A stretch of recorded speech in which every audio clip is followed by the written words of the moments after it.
Mami Maya shofo nyina kwa basonko Enfambra Showdown Jumedie so ewo Kumasi Online TV, Friends of Ken TV, and our Facebook TV Showdown there ye de ekoso my Ghana and a Monday ekosi Friday na ya so me betina fidie manum say neja mapensa ni nyina mu neja de metuja nso de na matuja ede ama wo mo mehwe wonya subscribe to channels na mehwe so be subscribe de ama me wo subscribe we ja Jumedie dane de nyina no menemo a na edinti no do adwenche so be fa comment section asenso ede ama me wuwia no wa share video we ama onu ebi no ja ono so wa share ede ama obi foforo ejana na ya se watena se de ekoso o my God ode ni nyina no e ba be som munim so ba ya de minsuro hwe ya na mi de asem ne se de ete no mesi ni pain ne busua mayedai maka ni pain asem na ye no krenko ade anya de fiansa na me de ba be dane na me betu se bi da bi no kra me ka wo fidie manum se emfa wo ne nipa a wo ye emfa wo ne nipa ban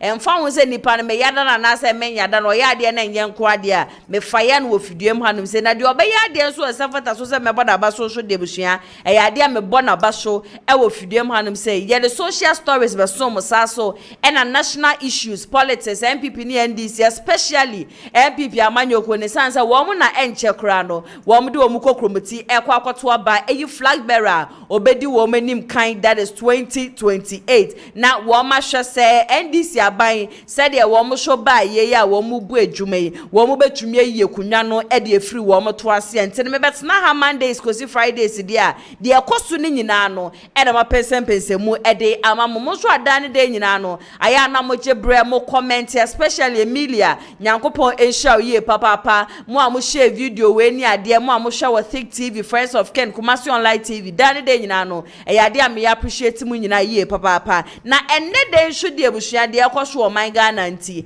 e na magi judge asemde ni nyina no e ba be so mo ne Wednesdays communicators e be ba be ka me ho wo fidie manum say na ya twetwe enkomo saso e na hana ATP wodin samaja aba wan krata ne mu na ya de obeba be pense ni nyina mu e de amaye na ensame nso de mabone bede ankasa miri ni nyina no esom miri ene nana ya sewa me se mo mbre no ma me enwre mu e me kodia na achesenne enkomo twetwe ni bi e be koso ye nuanum Komkomba fo ane wo ma ba bonte aba be kasa ne nyina no efa tribal politics ajese ne epeje ni musu ewo MPP amanyoko ni mu a wo mo de ye twapia ewo wo ma no Komkomba fo aba be san wo muti e de afiri mu sa so na Kennedy akompre ko hene Japan no so wedi enkomo bi ebusua ne nkoma wedi no metina metie asem na mse papa we de sanka MPP amanyoko da ne de nyina me betina fidie manum se na ko wo mutie sopemu a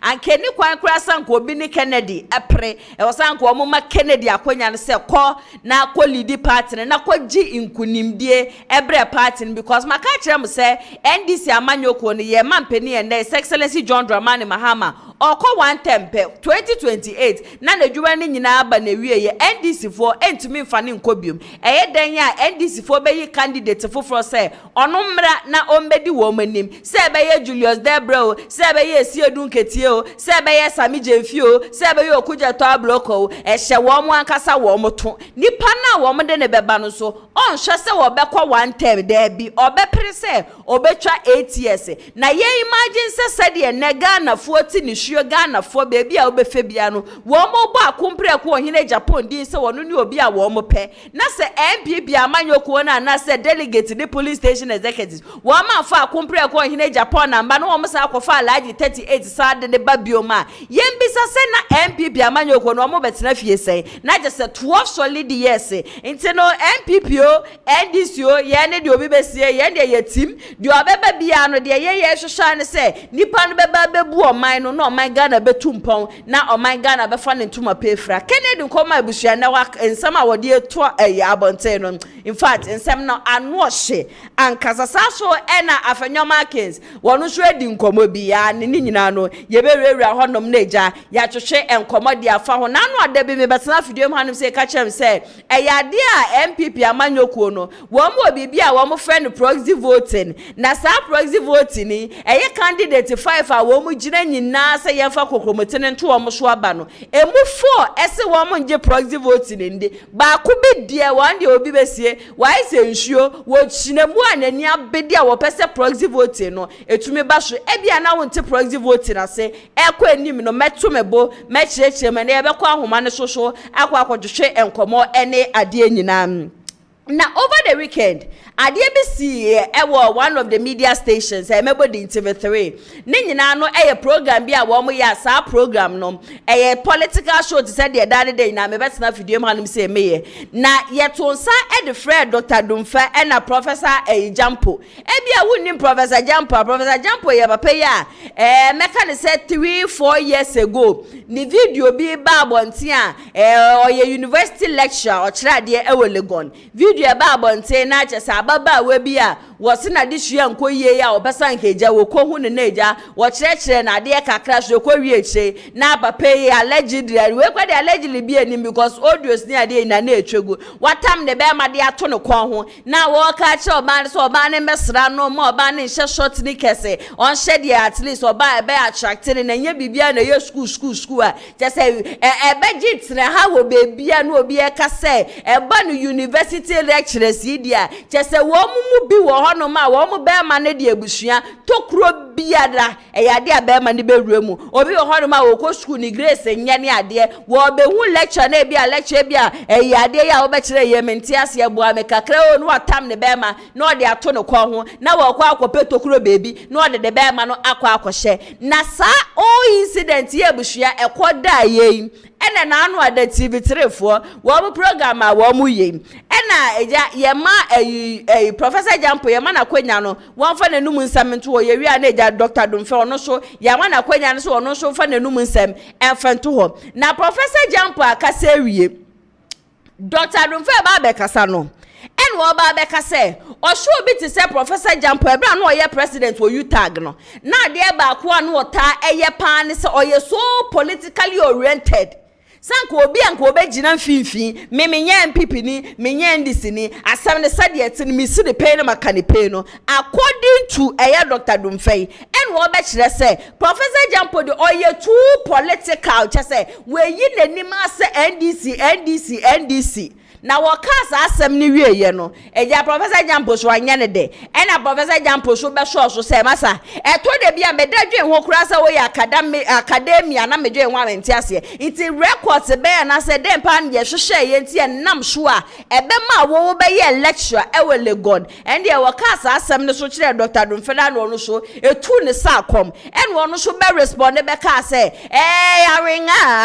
awenga wo so a wo ye lecture just say what Obama de ato ko ho agese tokuro bia no wo de Obama be rem de no so no yenka ne se na ne abusua be ye heated ene ne eja wo mu exchange blows ni ade a chese ntoko asi ye wo TV3 premises no na nya asem ketwa yen de eja yen ya ye be ka ho asem ya ka ho asem awie yenim sa asem yi akoda afi ye da sole ya Professor Jampo ne lawyers wo meteblim letter teten de aba abonte a letter na o de aba abonte no wo mu eche se eyade Dr. Dumfe semina wo kanye no won bra bonten no mesesa na no na wansa so embepa ne chew and the lawyers and there's a statement na ba bonten we and lawyer question ono so de efutu ebusua efutu no ano ohia nkasa de aba bonten say Professor Jampo you Legon ho a wo kire de yi amafu bebre kita wo records nanu ade beto abe fontentan fidie so comment section na se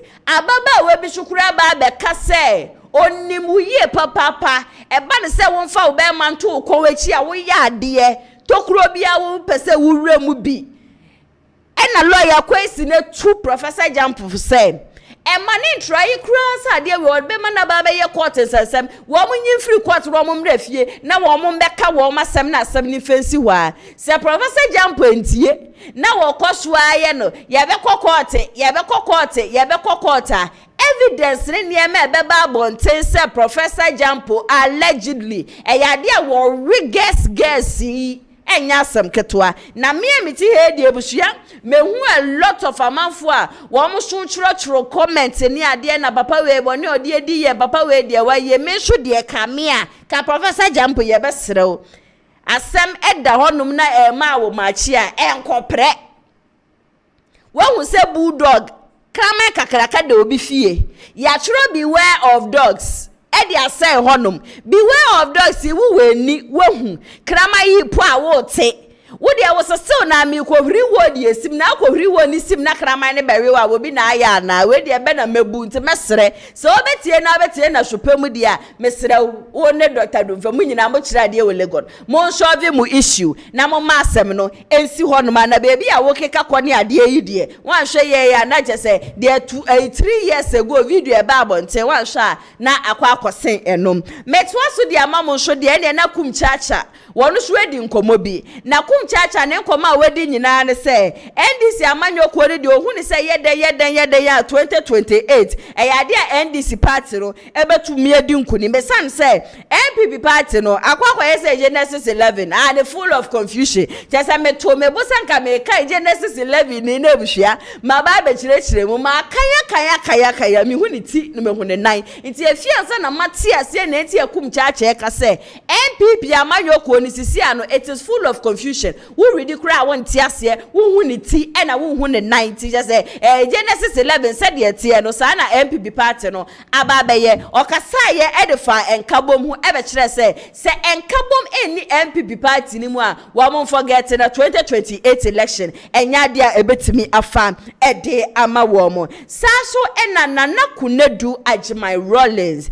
ye first fourth republic ye first female first lady our dad ne benkum show last month no nyame ya doma 28th of this month ya November ena na eyi no eba so ewo Independence Square anopa 6 am ma mo ni tua se Kumasi Online TV de ye de update ni nyina be show mo ye be kwa kopie mu ho no ye be twa ni nyina no e de ama mo nti no wa pese wo kobi no me pa cho location no eye Independence Square e be sha se 6 am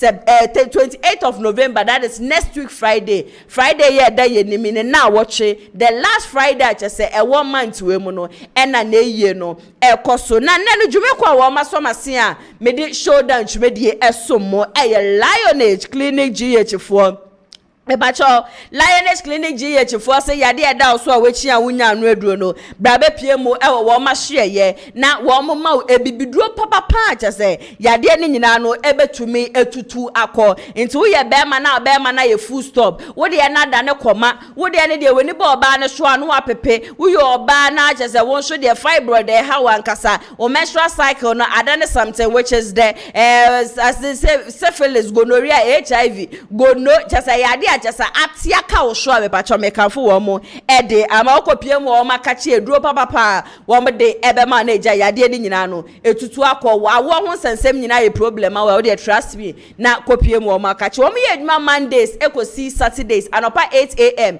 ekosi enwumre 6 pm wo mo echi akwan so Kumasi wo mo tech maxima ena nkramante mu so no wo mo ewo spinters free consultation wo frɛ wo mo a wontu asike bia wetimi afrɛ wo mo 0559658403 and as 0558143438 neja woni wo mo atwetwe enkomo ebusua yenkɔ ye ra ensem ni mu dia na kyese wiki ana na watchi one of the stories are actually ye papa Bugri Naaba nsem a wo kɔkekan ye se ye nuanom a wo mo northern region in the 5 northern regions one delegates ni police station executives ni ade ehia se Dr. Mahmoud Bawumia wo mo de ntene wo mo fa kokromote no ento abanfa ma wo mo na Kennedy akompre ko hene Japan kra de wo mpe nani ma hwe kra recording eneja ebeto abonten a sa recording ni nyina no na no adam be ka kire mo se MPP amanyoko no issue communicate se wa wo ye aspirant 5 a wo mu gira no wa opese wo kopie mu e wo police station bia na okotwetwe enkomo e wo honom no make sure say constituency anase regional wo kosho no yade a wo ne mpenifu a chese wo mo MPP party no wo mo bekọ akohia na ono wo mo akotwetwe enkomo nti Kennedy ba bekọ the northern aspect no yeso okosi BUGRI NAABA isho na ne nkrofo ne kasa so nka Kennedy beba northern region na me adoma eda sent na oba ye besa nka oba no obehia o na eja ono ohwehwe nkomo na ohira o eno na BUGRI NAABA de ba beka se David akompre ko hine Japan kra de mempe nani mahwe kra ene yesi ebisa ne sa de Kennedy aye bibia anka kana nka odwan on to ba ko mbekoto emfa me pa wo chow na wo de agi odwan BUGRI NAABA se ka ne ntwe nko ade anka obetumi atobi na Kennedy akompre ko hine Japan na nkasa ena won pe nani mahwe Kennedy emu na bemo kopie mu the 5 northern regions ye nyina ye nim de okoye de ekosi ye amafo kire se wo to aba man 2023 threat ni ade a na eba wo so ni ade nyina na matena fidie manum se aka ni nyina no ede a kire mu na BUGRI NAABA ne nsama wode ba abonti obeka se the 5 northern regions no bie no obeto obade ama Kennedy akompre ko hine Japan ne konkommafo wo mo kasamafo an wo ka Kennedy akompre ko hine Japan team ne ho wono so aba abonti aba responde wo se sa ndiama na ekori nyina no de wo ka che BUGRI NAABA se ade akokommafo wo mo nka hu bi kokommafo wo mo hu mmo mu bi wo mo nim bibi biara che se Kennedy akompre ko hine Japan wa ye de ama wo mo ebre che se wo mo ho kire wo mo no yi wo mo hospital na che se wo mo hia generator plant kese pa no akompre ko hine Japan na top plant edi besi ho no ede ma wo mo sa so ene ebre na che se niema enkoye mfa ma wo mo no Kennedy lodi eduane track ma ene de ko si ho no e ma wo mo nyina no wo mo nya bidi ye anso ho no ma Kennedy yo bi a che se ba no ku yi farmers na oji wo mo hu ye papa nti wo mo ne de wo mahu bibi shunku bi wa kompre ko hine Japan mu eno nti na wo mu di na chi nti ensama a che se BUGRI NAABA ka na me ana mama amanfo akwanya nsema mo nto aba ne fa ma Kennedy ni ade konkommafo se wo mo de wo mu yi wo mo hu edi firi mo bie no no obetumi a kire wo mo nipa wo mo fa kokomete no ento aba emfa ma no mesha so obeka me ho ne yakọ na yakọ akotie sansem we nyina no abasisia iki honorable Canada Japan so free asin central no abetwa nuane articulator money oil cooking oil kwa chama afani afanyina so omontimi ndi no mon survival nti yakaya nua hwan ne ya nua honorable Canada kompre kwa Japan ne ya nua nti yabesere mo asema baaye ye konkomafo ye twa ho firi ne tipo no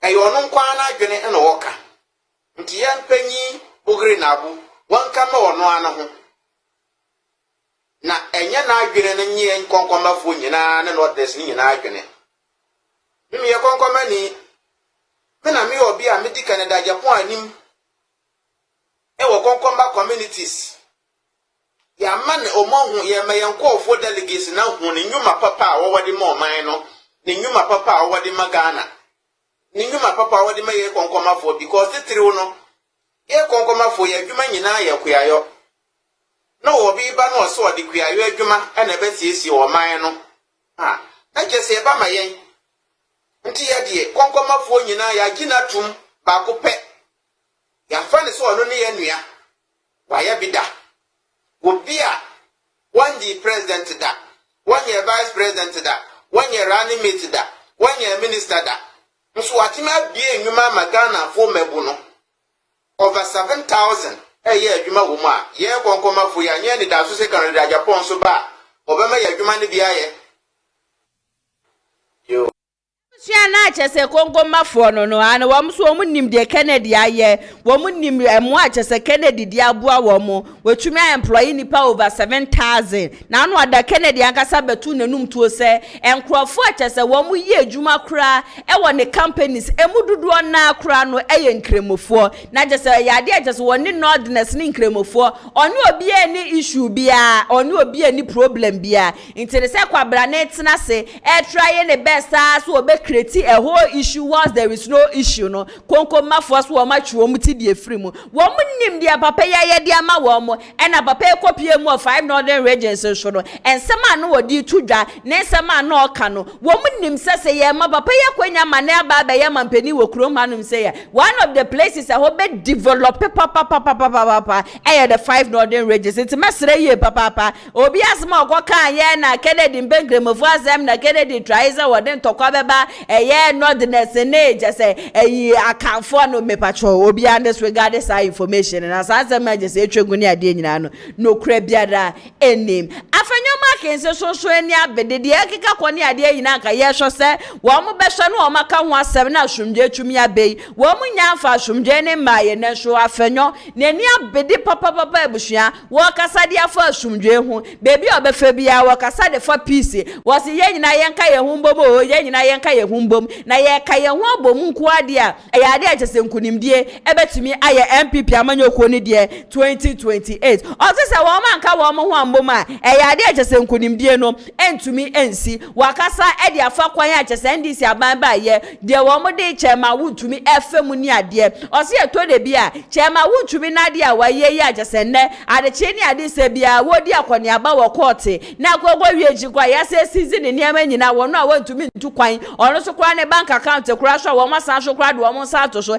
ene chema wuntumi okopie mu court bia na kyese la course na de hye no ene chema na ne enim se ne na fono ne ade nyina ahyehye be ma ba kyese ne bukura ne de kai show na kyese be ma bo ebo pam na so ene chema wuntumi ba aka ne ti pe ele si ne konso ne bode ne nyina no aye fia na ne ti no aye kakraka ele si ne konso eno na afanyoma kese be kasem adia NDC aban ba ye de wo mo di MPP for efemu no sanka MPP party no enkabom ewo mu a anka chema wuntumi kokota na ka wo mo nyina no edi ekire na ka bia wo mo bua chema wuntumi ni ade ba esanse enkabom ni minti no wo bia hwe de ne eto chema wuntumi na wo wie ye no ode ba beto aso se e ya de achese NDC aban amanyoko ewo honom ne chese pa efie bia mensa wo mu efie bia mensa wom empo no NDC party ni mpo no mensa wom na anu ade ya eziedu nketia wote ni hungo monten so awaso wo ye thank you to ni ade eno na afanyoma kese beka se na ye thank you to na no yo na wo to na wo de akira amanfo se nyame ya adom na say excellency John Dramani Mahama omu na bomo de wi a ya ade wo no so de ne gi ho so ono so beba ba ye flag bearer ade ama NDC party no sa so na Julius Debra waje se wante se George bi ko so na ende wa ko sherika pampi bi na ne be ama na chia kwa akoda left na ndi ahode agese beba be wura ne mu na ndi joge ni ade nyina no na wo ye bi ni nyina no na ye kwan a wo fa so aton ne ho de ama amanfo se mampani Mahama wi a menso no meba na so mpanifo frɛ wo mo ene wo mo tena se ka se da bi de mu ye enye mu dwin party ne first wo mo nyina agya sa de na so eba MPP party nko a de atwe ka utu fo no na agese wo bona no bi be se wo bona no na efri wo mu be bi ba MPP party de nkabom aye friend nkabom ya de a ebi enim kura nti afanyoma kese sere nkabom e de ama MPP party se de be ya 2028 wo mu betumi edi enkonim kan ho ne yenkwa na yensa so nkotie ensem a wodi tudwa no emra sisia me nkogina ha se de be ya nkabom na ye hia no because ye to abani wie 31st January yen aye wo parliament o mampeni dada kufo o mampeni dada Akufo-Addo Council of Elders led by Hackman former national officers a mo ye mpenifo plus yen leadership in parliament ye we dwuma kese bi a sese ye se ye beboa na my party no aye one into no that is adia kese a eda makoma so se nyame ya adomo a yebenya flag bearer January 31st na as a minority leader no meneno flag bearer no ahwehwe nyoma mu afa adwen ya cheche nyoma ye nyina ye de betugwa na party no etumi akonenim because come what may 2028 we have to win. We need to work hard. We should be omodi the party members because of say differences we in team. Yes. Share regional chairman chema wuntumi esisi sema amudi di no eya rewo ba se ye nyina ye one say omunim say hey MPP foi they are united hey MPP foi woka ba ko a na waka opepe and they will be careful but omu say ye individuals oh we na wakwa bone we amfa me ho we ni pani we charge sheet ni facts me my lawyer my a courtroom practitioner and fi bebre and then I membeka me record in court prosecution bet you not trust am no ebi no ma try for chema wuntu me o ma tro no into wuti kwa we yembesu wuntu me dey we di boni o enso na ya no kra ade we dey enya me twe me ho there be omoboa ni nya politics no mo ye nti we shouldn't even let the fight be the fight of our people who are in court. Won't you be no work court? I have no mark in it, no court. Abro ye no mo di na kojina court. Ye hu se ye nyina na ye di yakọ. Man ko je be bi nka se na omo ba ban mu no omo nya esika kro mo amaye. Omo kwa na di ye nti omo nko no. NDC for no mo ho nti o. Enye se omo so Bibia ye pepepe but they have a certain understanding say politics there differences yan fanto nchen na yen kembom you heard the interest of the that party. Is why one say na say na ase do nkote call round yes say ono super flag bearership what is say Julio Debre call round edu bebi no mpenifo bi afre omo say munjai what I say yes do e bi en omo de but omo ti ase say the party first we can also do the same thing. Flag bearership idea omokwe. Candidate nankasa any echitai for atemide bi enim. No, you don't need to talk about the strength of your opponent. Me since 2012 I started say me jina Winneba. Opening me ka edit to me who say me opponent mambo ni din da. I see. Never. Na me from 2012. 2012 I started say me jina for MP. For elections I'm not going to futu no. Me kai platform bi a me jina so ka say me opponent no or you say there be eno ema vote o. The ema vote ni say wodi wani su ade hunu mpacho me twi ni ye baba. Eno twi na woka no.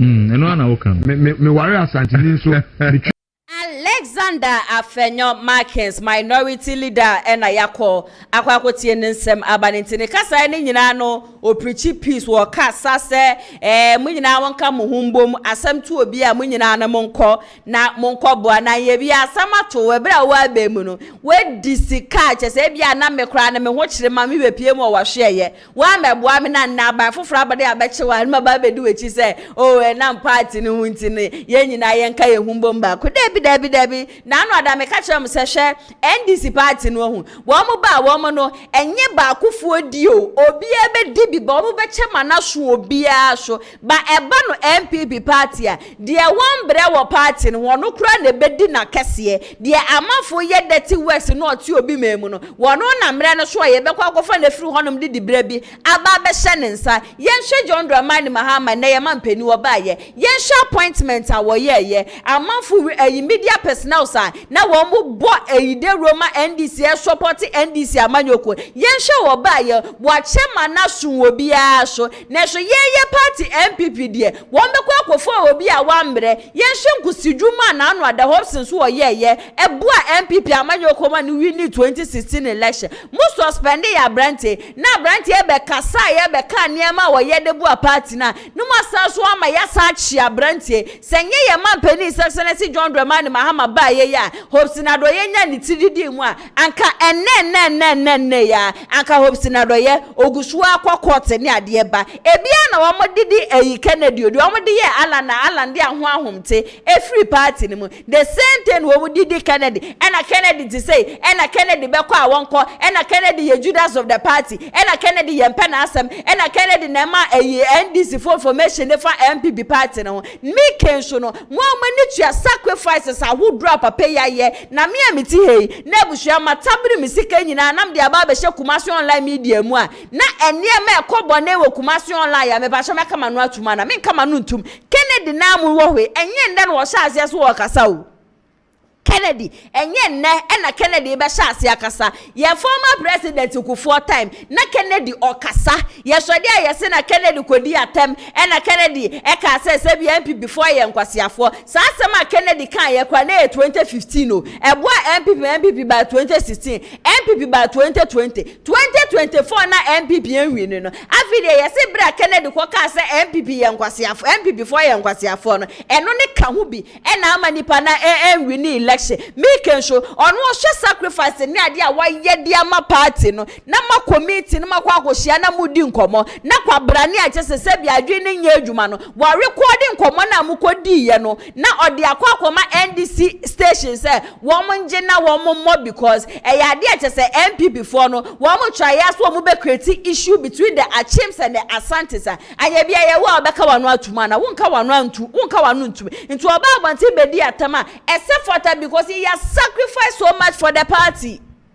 Was sacrifice e dia ma party no ntumi enka na no ntumi na ne sika odi awura party ne mu nyina ne sebi enka nko ana se enhye saa keke mo shodi a mo preach peace na show just etori bi o mo connect meeting na medwe wan sense ngofo e wo mo connect meeting pa enkomo die be na kwosho then wo mo kaka wasam wo because issues bi wo hono ma e affect party na anka mo connect meeting na you people should raise those issues enye radio show na enye TV show e na mbeba betena beba be preach peace mo connect meeting nkofo a wo mo Emma eyi asomdwe ma party mu next meeting wo mo ka ho bi mo no wo mo ntena se na mo ntu wo mo nyina afo mono wa montena se na muntu wo nyina fa ma mumba TV show me preach peace na munko akire na munko ye something which is there ende ye mu se ni ye hu a ye ya no ati free ye hu a ye beka ye nka ya no emfa ntum ewo hum na kompe ko hene Japan so akasa wasi delegate o ka kire wo mo se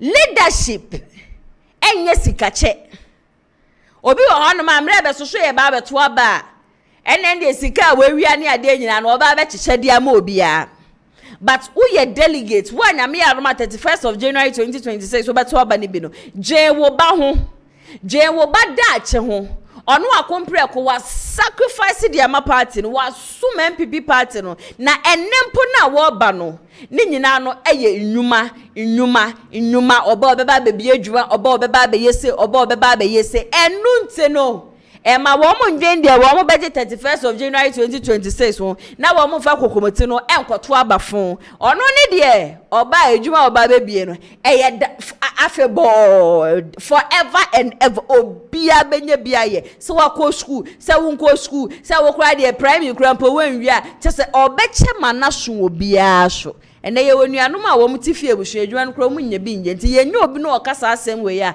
e wo se yetumi so ne mu ye na emoa biara obetumi di aboa ye nso no wetumi di aboa ye yenkwe na yenkoti akompre ko hene Japan ne nsem no emra sisia enya di preko obi a obetumi ama oba adwuma ye na oba da achia ye yi na se o ye mpanyimfo sei na mo manso atumi abehwe se nipa a wo enisuade hunu we ena wo se eto abama enye obi a odi bi sika besie na party emwa bi a wo mwa hwe emwa media ma MPP party to extend say e charge me treason enne ebinim so omu wo sika yani a build party no emom the party no abeye yie ka kire say omu wo sika enti ebebo mu sika tu oji sika ne memo obi abemo obi but yenwene ochina na anu sika ye di maamu ebi wo ana na anu sika ye wuna mo di maamu ebi ho second dia Japan na ba ya enka mo madwuma ya yi wo mwadi ana second dia Japan na ba ya nke factories say ene ebe ba ama mrantie ni mabawa enya adwuma ye. I stand for industries factories adwuma na nipa bia no woni munyam ene wo adwuma so woni adwuma woni anu munyam oye bema na wonye adwuma oyiri mu oye oba onya adwuma ukunu mu nti adwuma obi a obetimi ama watumi ayi adwuma enya sika ahwe wo yere no ma sania onkosere politician bia sika na wode wani matwitwifo enam sabi sika woni bi. I'm going to empower you by creating jobs. And in the no ne message ne de abusua clear and kasa ne nsem nyina enwuma nti se mobetie na hwepemu dia na chese wose kokromote no kasa de ma Kennedy akompreko wo hene AGYAPONG nyame ya no 31st of January 2026 abusua issue bi ekwoso ewo NPP party ni mu a me amiti he medical ya betena hanom say aka ho asem dada na minim sanka eja asem no ebekọ akoda na so ma hwe ni ma asem ne ntumi nkoda de cheni ade se bia no na chese issue no ba na eba so ni nyina no proxy voting ebia na obi ewo ho no ma chese proxy voting wonte ase proxy voting ne ye se me na ya se wasem ye delegate a nyame ya adoma 31st of January sameto aba ni bi na hana ATP so police station executive na ono so beto aba ni bi na me ya se wa ebia metu kwaye fro man ma kwa kopie mu o man Ghana na me kopie mu o honom no me si nyame ya adoma 31st na ye to aba no me ntumi emmetu binti no me di me voting rights no she ATP nsa ATP nkodi lie na onfa kokomote ne nto aba mfa ma ne ho no otoma ne ho wi a na me amiti he me hwe me die se bia me se to aba na ma Kennedy akompre ko hene Japan na ha na akwa aba no na eno no na empanifo tena se be hu se this whole proxy voting ni ade agese ekeka ko ni ade no ade a emwa party ne sare se kwan bi a wo mo fa so a wo mo de wia abem ende e obeti na ye wia me na osanka menya se na menya se ye wia mu ni ade sa kwan we ye kwan a wo mo fa so a wo mo de wia mu eno no na mpenifo de ba abonten be ka say this time round there is nothing like proxy voting uwa Ghana abeto wa aba wuni honum na wetu kwan a wonfa wo right no emfa nche obi nsa se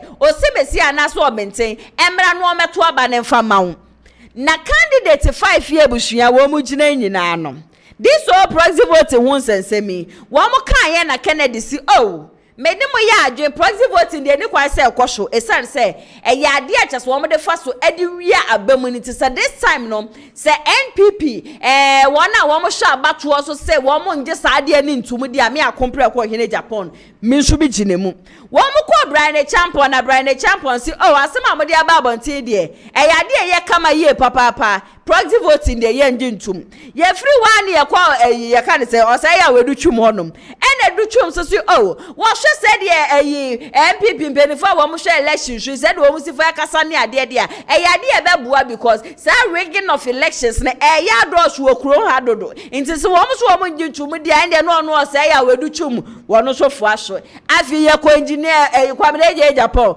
na kwabere AGYAPONG si this whole proxy voting ne ade akura ya na ekeka ko ne ade aya na emwa because emma at the end of the day ye beto aba ne be wie no na ensem bebre na bobo abanti no se obi asimo mpene a ende me so gina kwabene AGYAPONG me so mempene ebusua ye godu alaji 38 nkwade alaji 38 say ona ne nkrofo se proxy voting mekoso alaji 38 ene ne nkrofo say wo mo ne dia wo mo foa so say wo se proxy voting no eba so delegate fo so agina honom so aka say sa proxy voting no emwa because se me say ebia ha na ekoto aba na me say ha na to aba na ma Kennedy akompre ko hene Japan ma me na se ha na ne ye Dr. Mahmoud Bawumia ni a ebusua yenka no kura say ye sure say ha na ATP be kwa akoto ma aba ne dia ma Kennedy na onkoto obetu oba ne de akwa Bawumia because Bawumia ne na ono ha na ATP no ope inti se be ya enkofa se ye wi election mu akofa we yaba no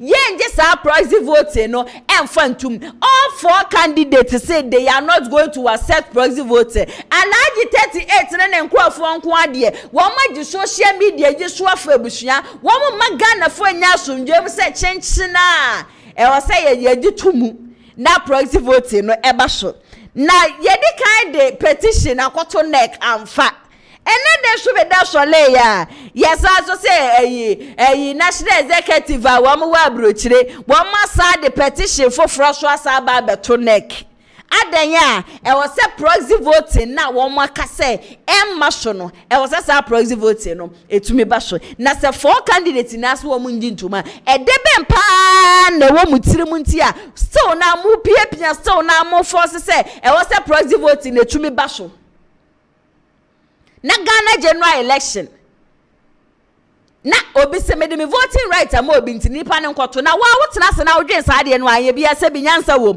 mo na mo so de amateur petition na tra nyansa bi ewo mu ana obi nkoto ba mienu na wokoto e de ma ne nyonko a de wono ne pe na de wo mpe no wakoto aba no e de amasa ne pa wo ebe ye odada. So I still don't understand nentia chesenne eyalaji 38 ne nkrofo ebusua wo mani abede na proxy vote ne bekoso na proxy vote ne betoso eye wo mo right ne ade na wona wo hwe election so wo MPP party ne mu say ade a emwa 4 aspirants say wo mo nji ntum adenti na mo de mo ne sa 4 aspirants ne nyanya adwen say sa de ne emwa ntini ye nji ntum sa adwen boni ne mutirim na say ni mutirim say mo ba be wiemu a why are you people not accepting it? Into the Kennedy team, woman ya bede. And ya compare kwa hine Japan team. Woman ya bede yanka. Sima beka chem say ya dia. Womati anti-Reagan committee. The defense general dia busia. Emse ampaye beja. And yes, each and everyone's vote will count. They see one other region and the Kennedy kwa kwenya evidence. This time no. Ebi NCBM.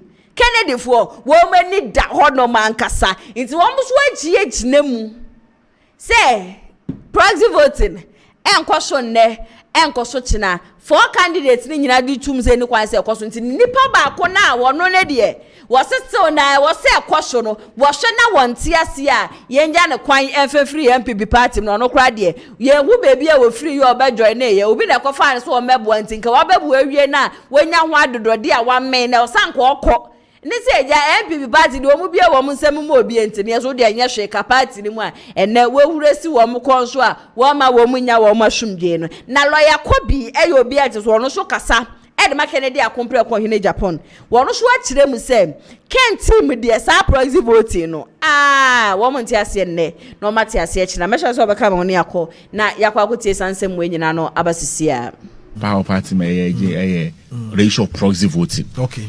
Say the party parliamentary election committee ekot 9 na omo decide say proxy no dey yenye biem. Okay. I think say ni na nyama bebre in relation to how our proxy na amafo manipulating no na me hu say proxy ni say obi to obi about obi because o mean to me me vote about aha na ya dey a eni say me hu say nkofo bi so hyehyɛ akire petition akose no proxy na ma namba so Mr. Party for idea I didn't see a penema ne baso ye said the party no aye no e say make sure say yanko fa di bia de basa bayeba anase bi mu bia bo bi na adwini mpokase area no if it's a proxy no they are you may be from past experience ehun ni say e bia me enyi eti hei e bia me bra no e bia okwa na hweme o say mentuma baumia me se me de me peken afi ya o so bra mate say that means me wanu si boni afi no ugina ho no say apa me engineer nti ene sare wate dia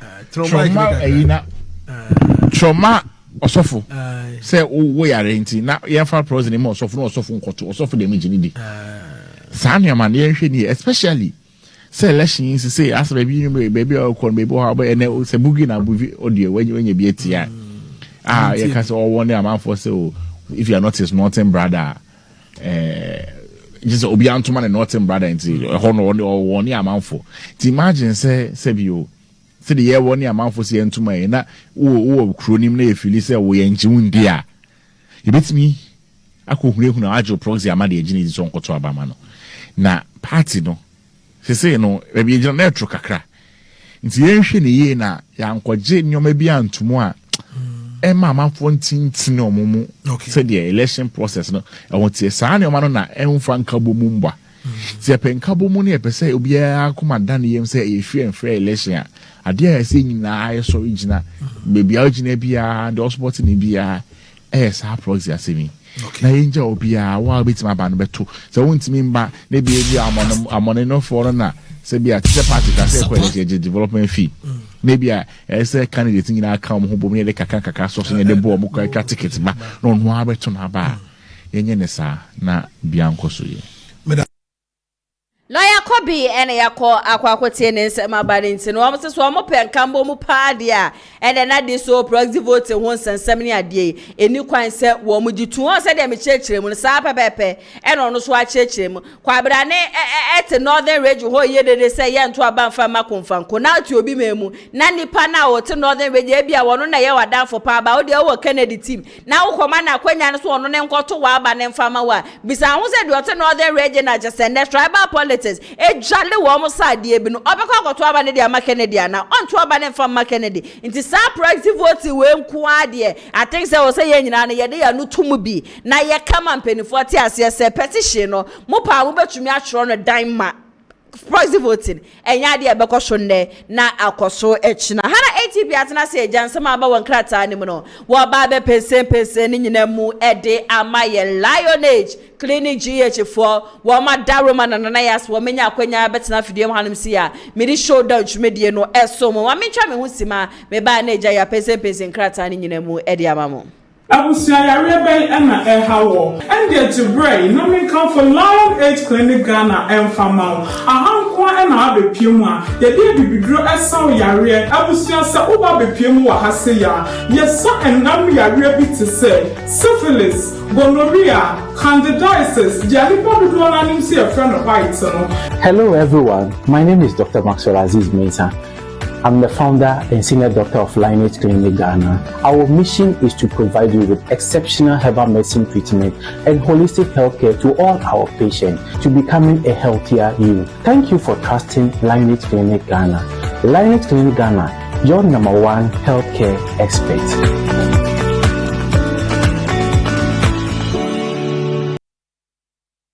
Lionage Clinic GH4 na yade eda oso no won mombua empe ebibiduro papa emfama na yade no entu enko ATP atena se ATP mama wakwaba na yase wa mejo so bibia aboko de Yesu adom na nso oba de na daroma menso me hu ye papa Proxy vote hu nsensemi wo de wo mo ye adwen se eni kwan se ye gituma na ada se wo se ye ngintum na nani kwan se ye gitu because me only say ye kwan bi o mo pese o mo san so fa so na eja o mo di wiem sa de ma Dr. Baumia e wo kroma senti mesra da seja o mo nyimfiro because na obi kutimi kwatena broche for so many years o ba beto aba ye yi nipa ba ko se won famla nipa na o de ba no se ni trimu ye se ni trimu nye e bi kuro be se vote ni bi enti na me only say ehu hia okay ehu enti no mo nyimfiro mo famba ye okay ye busu ya won so no ATP ya adwen se ni kwan se Proxy vote no ekoso a na eno de eja wa chiro e wo comment section na se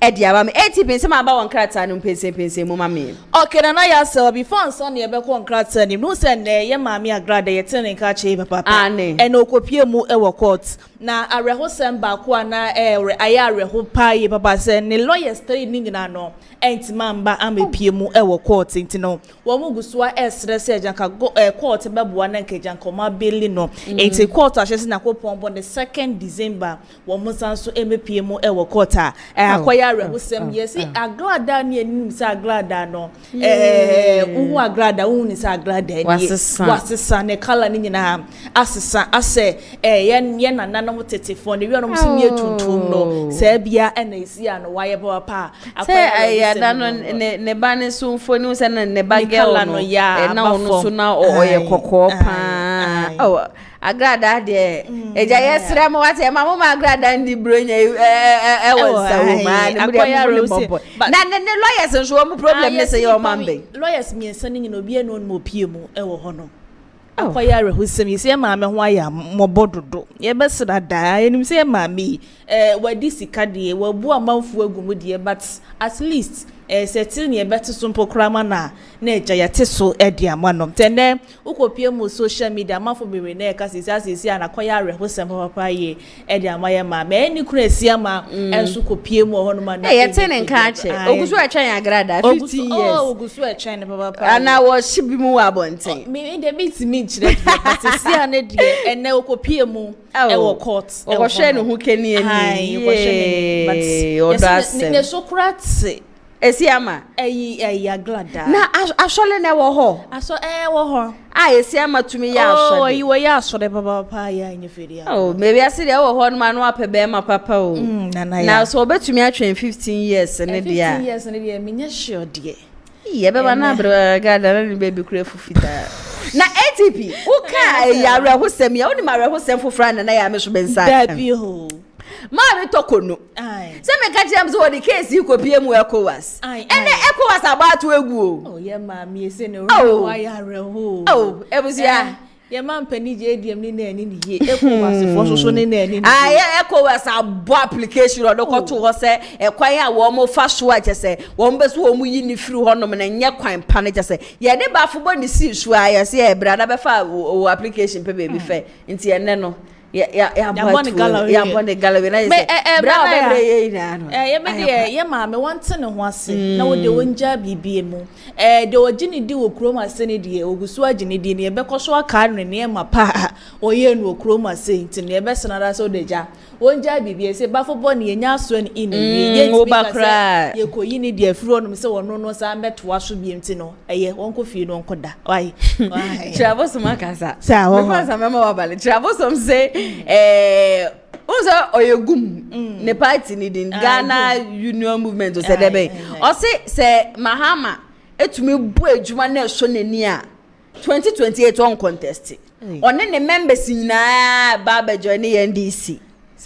ne Travos ne nsem no ATP kwa na se wana se bebe die ene so kopie bon kramante ma oni se demonstration ko so e wo ho why mo na ye teachers for 2022-2023 ye teachers training for no graduate here and still now ye posti wo mo etomato mo hagu mountain so a se eja mo so ye demonstration de den mo frɛ atoys forces atoys forcing anke hu ye budget ya nka odi be share no allocation bibi anjere se ye be fa obi anim ya o what ya sente se no mo bu afu ye papa ese wo kwa na ese na buoi wo teacher training uko university nyam se ye nka no kra me pa meti he wo hu senka yesi su na nka bia wo bi di efutuo bi ema ye ne ade nka ATP kasabre bi anka me pamade ana se bi anka sabre me yetiro like I'm being serious o share abrabo no hu edin abrabo na edin imagine say young girl besi so na ATP o mama na o papa ebe spendi a lot of money se ubeko school level 100 kosi level 400 uwie kura kwan ya obefa so kura obeye o national service personnel ye ti o mka 717 cities 715 cities eya reho obi wo hono ma ye tu ne to zavugo tatale obi wo hono ma bomfo echi obi wo hono ma wagadugu bebi e se ekure bia se ne ya to na to honom ene rent ya de a eku amanfo wo krom ha it is ababa one place so na so ye ne national service na ATP woman 700 and something na bebi o wo bekwa akoda dan ye obekwa akọ han de wo bedi ka ho sensem ATP youth esi so ebre o hwe se na wo ko social media ne so na wo hwe se de youth complain a kwabra ne esi ne dan esi honom tete single room self contained e be the ma rent 1200 1500 na ye bia salary ne kura ye say na me aba be high dan 1500 rent control for so bia ne wo mo so wo krom ha na wo mo ne de emre ko menim no menya wo mo ho brankasa because emfa so bia ni wo mo so na ya se at the end of the day wo ko school we nyina ewia ahiegu efiansa wo san be ye ho demonstration say ye postiu and yes so me my Ghana ambulance se kuta omo ne so ye 2026 enti enye wu a ye bisa aban sa aban mo ana mo dum sika be renew dia ma omo ana asese my Ghana de school ni de ese nyina ye ja na ja bidie ne be ton kra na ha ya sha se aton do krom cause esi an school ni eni fa so bi bia e wo man Ghana mu ase na ya sewa ATP eja fankrata na shomie okay ene ne wo ko da yi de mame for the Ghanaian point en function krata ni nyina ase na wo bepie mu e wo krata ye ni ma na sabusuafo yi na se ye man pani JDM ni foni e da ha se kama waji ni quote na ni nyina e LGBTQ won sensema abra ne man pani dada na adanko akufado eti abema na jananki ye hwe senko be sign ne ede ama ye nenso ekwowi ase no se ba bia mode eye nkrata no kwoto ye na ninsa entimi enuru honom na ye man pani JDM do hyega na fo nyina bose wo ba wono oye Assemblies of God elder ni pa kase enti no wo ba obehwe na eja wa sign ne ede ama ye beka ya Sam George ne ni krusu eso mo ye dede ankasa e wo kromo ase na enye fedi agro da so na me ne wo kase ni ye hwe ni musanke man pani JDM ebehwe na eja wa pass out ede ama ye ene ye man pani akasa na ne nsema wo ka nyina ene se wo ka kire Ghana fo nyina ene afesoso eye enipa timemfo bi wo kromo bia se eye parliament house omutimi pass out dia wono wa ye ready wa ye cloud baba pa ye se wo de nsa ebehya ase na watimi asan apa eye ede ama ye ma man Ghana wo ba bia ni wono wo ba ebehia ndef tanso na be ma bia ni wono mo de utadwe ebewura be ma to ewo kromo ase ene krata the Ghanaian point ebo wamane enso ewo ha ewo kratafa etoso mienu enso ewo ha sei ewo kratafa etoso oye enan no ene ye man pani JDM ede ato se esi ene esi de no wagina blane akasa wagina ne naso ankasa ese na we se ne nan apachira ene we si anomatima bande na esi ane na netima gina blane akasa nti esi de no ahoode papa ye abamti Ghana fo etimemfo ye ma respect ankasa emra we esi de ne kratai e kan wasem enso ewo kratafa etoso so enai enso ewo ha wonya bia na eja wakenkan nyina bi enso ede amaye na ye national security coordinator eye Osman eye Abdullah Razak ni foni eda ha se kama waje ni pro sanitary kama ena krata eba ho amane se eye fresh for ye so maba na sa aba fresh for maba no en wode afutuo pa ede ma mo se mo nyina stand ya mo nyina blande esi an mo baba be so mo man Ghana de be ko mo hu bia mo fa hye mo ho di na mo koso enso mo man Ghana na mrepe bi no mu betwa so baba pa ye ne kratai eka wasem enso ewo ha sei na oba na siase so akratafa etoso eye enum no na se baben ena eka sei ena wo kiremu eka sei walanche ye scholarship bia ba beboa ama MPs ene omo ye adwuma ewo ye parliamentary honom no wo mo atimi enya so for so pa ye ne krata the Ghanaian point so eka wasem enso ewo ha ni foni eda waje ne CPS ai wasan so abon ne tayaje ne quote kama ne krata the Ghanaian point eba ho amane enso ewo ha sei na oba ne kratafa etoso eye ensian so a na sa akwa no ma memra so na mekọ eye kisi ajabe wono ene OSP sanso ene ya kinofo riata enso ni foni eda ha sei ene ne krata eba ho amane sisi ade OSP de so bo no ode abo eye kinofo riata ene nkrofo enso a na so mo ka ho ne krata e ka wasem enso ewo ha sei wunya bia na eja wakomusu kwon wakinkani nyina bi kama so ede amai na no pay ensema the Ghanaian point ede ebaye no ena mato mebo ase aresani nyina so kama so ede amao mede ukwa the Ghanaian Times na abepie mu enso wo the Ghanaian Times so a nyase man pani JDM ni foni ene da ha sei kama na nyina eya bra okopie mu ewo yesidi conference na se no ene wodi esu jade kire Ghana ni na sei si ano yesidi na gina brand yo a ekọ na nim ye baba pa ese wagina ne national kasenta ma economy net me gina brand e de mind to kire Ghana fo nyina se yesidi ni yema respect na se yema ebuo emra mu ye baba pa ento mo ade bia da wo mo di eye dollars di edwa ewo kroma say eno obeko schools ahodo bebre na ewo man Ghana mu wa say no na ese na eja wo mo utwe school fees a yes wo mo de eye cedi eye dollars na etwa sika ewo kroma say to so obesada mada say esi na hoden ankasa eda bai wo yesidi mtino ye make sure say be ma respect ankasa eda be mene kratai enso eka wasem enso ewo asem na ye wash expert for bi na eka say na wo mo ekire mu ka say ene ye ba no man Ghana mu wa say ena wo be wu obi no ogina ye Tisiru ko pie mo nkramante ma ye mpoano no wo be ko na eja waja ne nan de egu wonom wezi de wi omusimi jijejeja omu nan wo kroma se no hwehwemu aba ha se aba ye kire se 5.4 million Ghana de be for aba mo million Ghana cedi 5.4 million Ghanaians e practice sa de do ankasa wo kroma se ese na krata de Ghanaian point bo ho amane so wo ha wo de be na eja wakenka ni nyina bi eka wo ha se de amaye enti no ye expert for kire mu kachira Ghana fo nyina se mo amujije jamo nan gugu abonten basa ne eye politin black bonso na obi agya ne ne agum na eja ogina na feature no wan na beti panya na aba beto se sankrofo ni nyina no eye se omu dehwehwemu ama yehu se nipa 5.4 million na eye sa de no ewo kroma senti mu nyina mu nja ne kratai ka wasem enso ewo ha na oba ne nkyeremu wase so na se intia minister enso ni foni enso eda seokratafa to so eye dumienu enso ewo ha se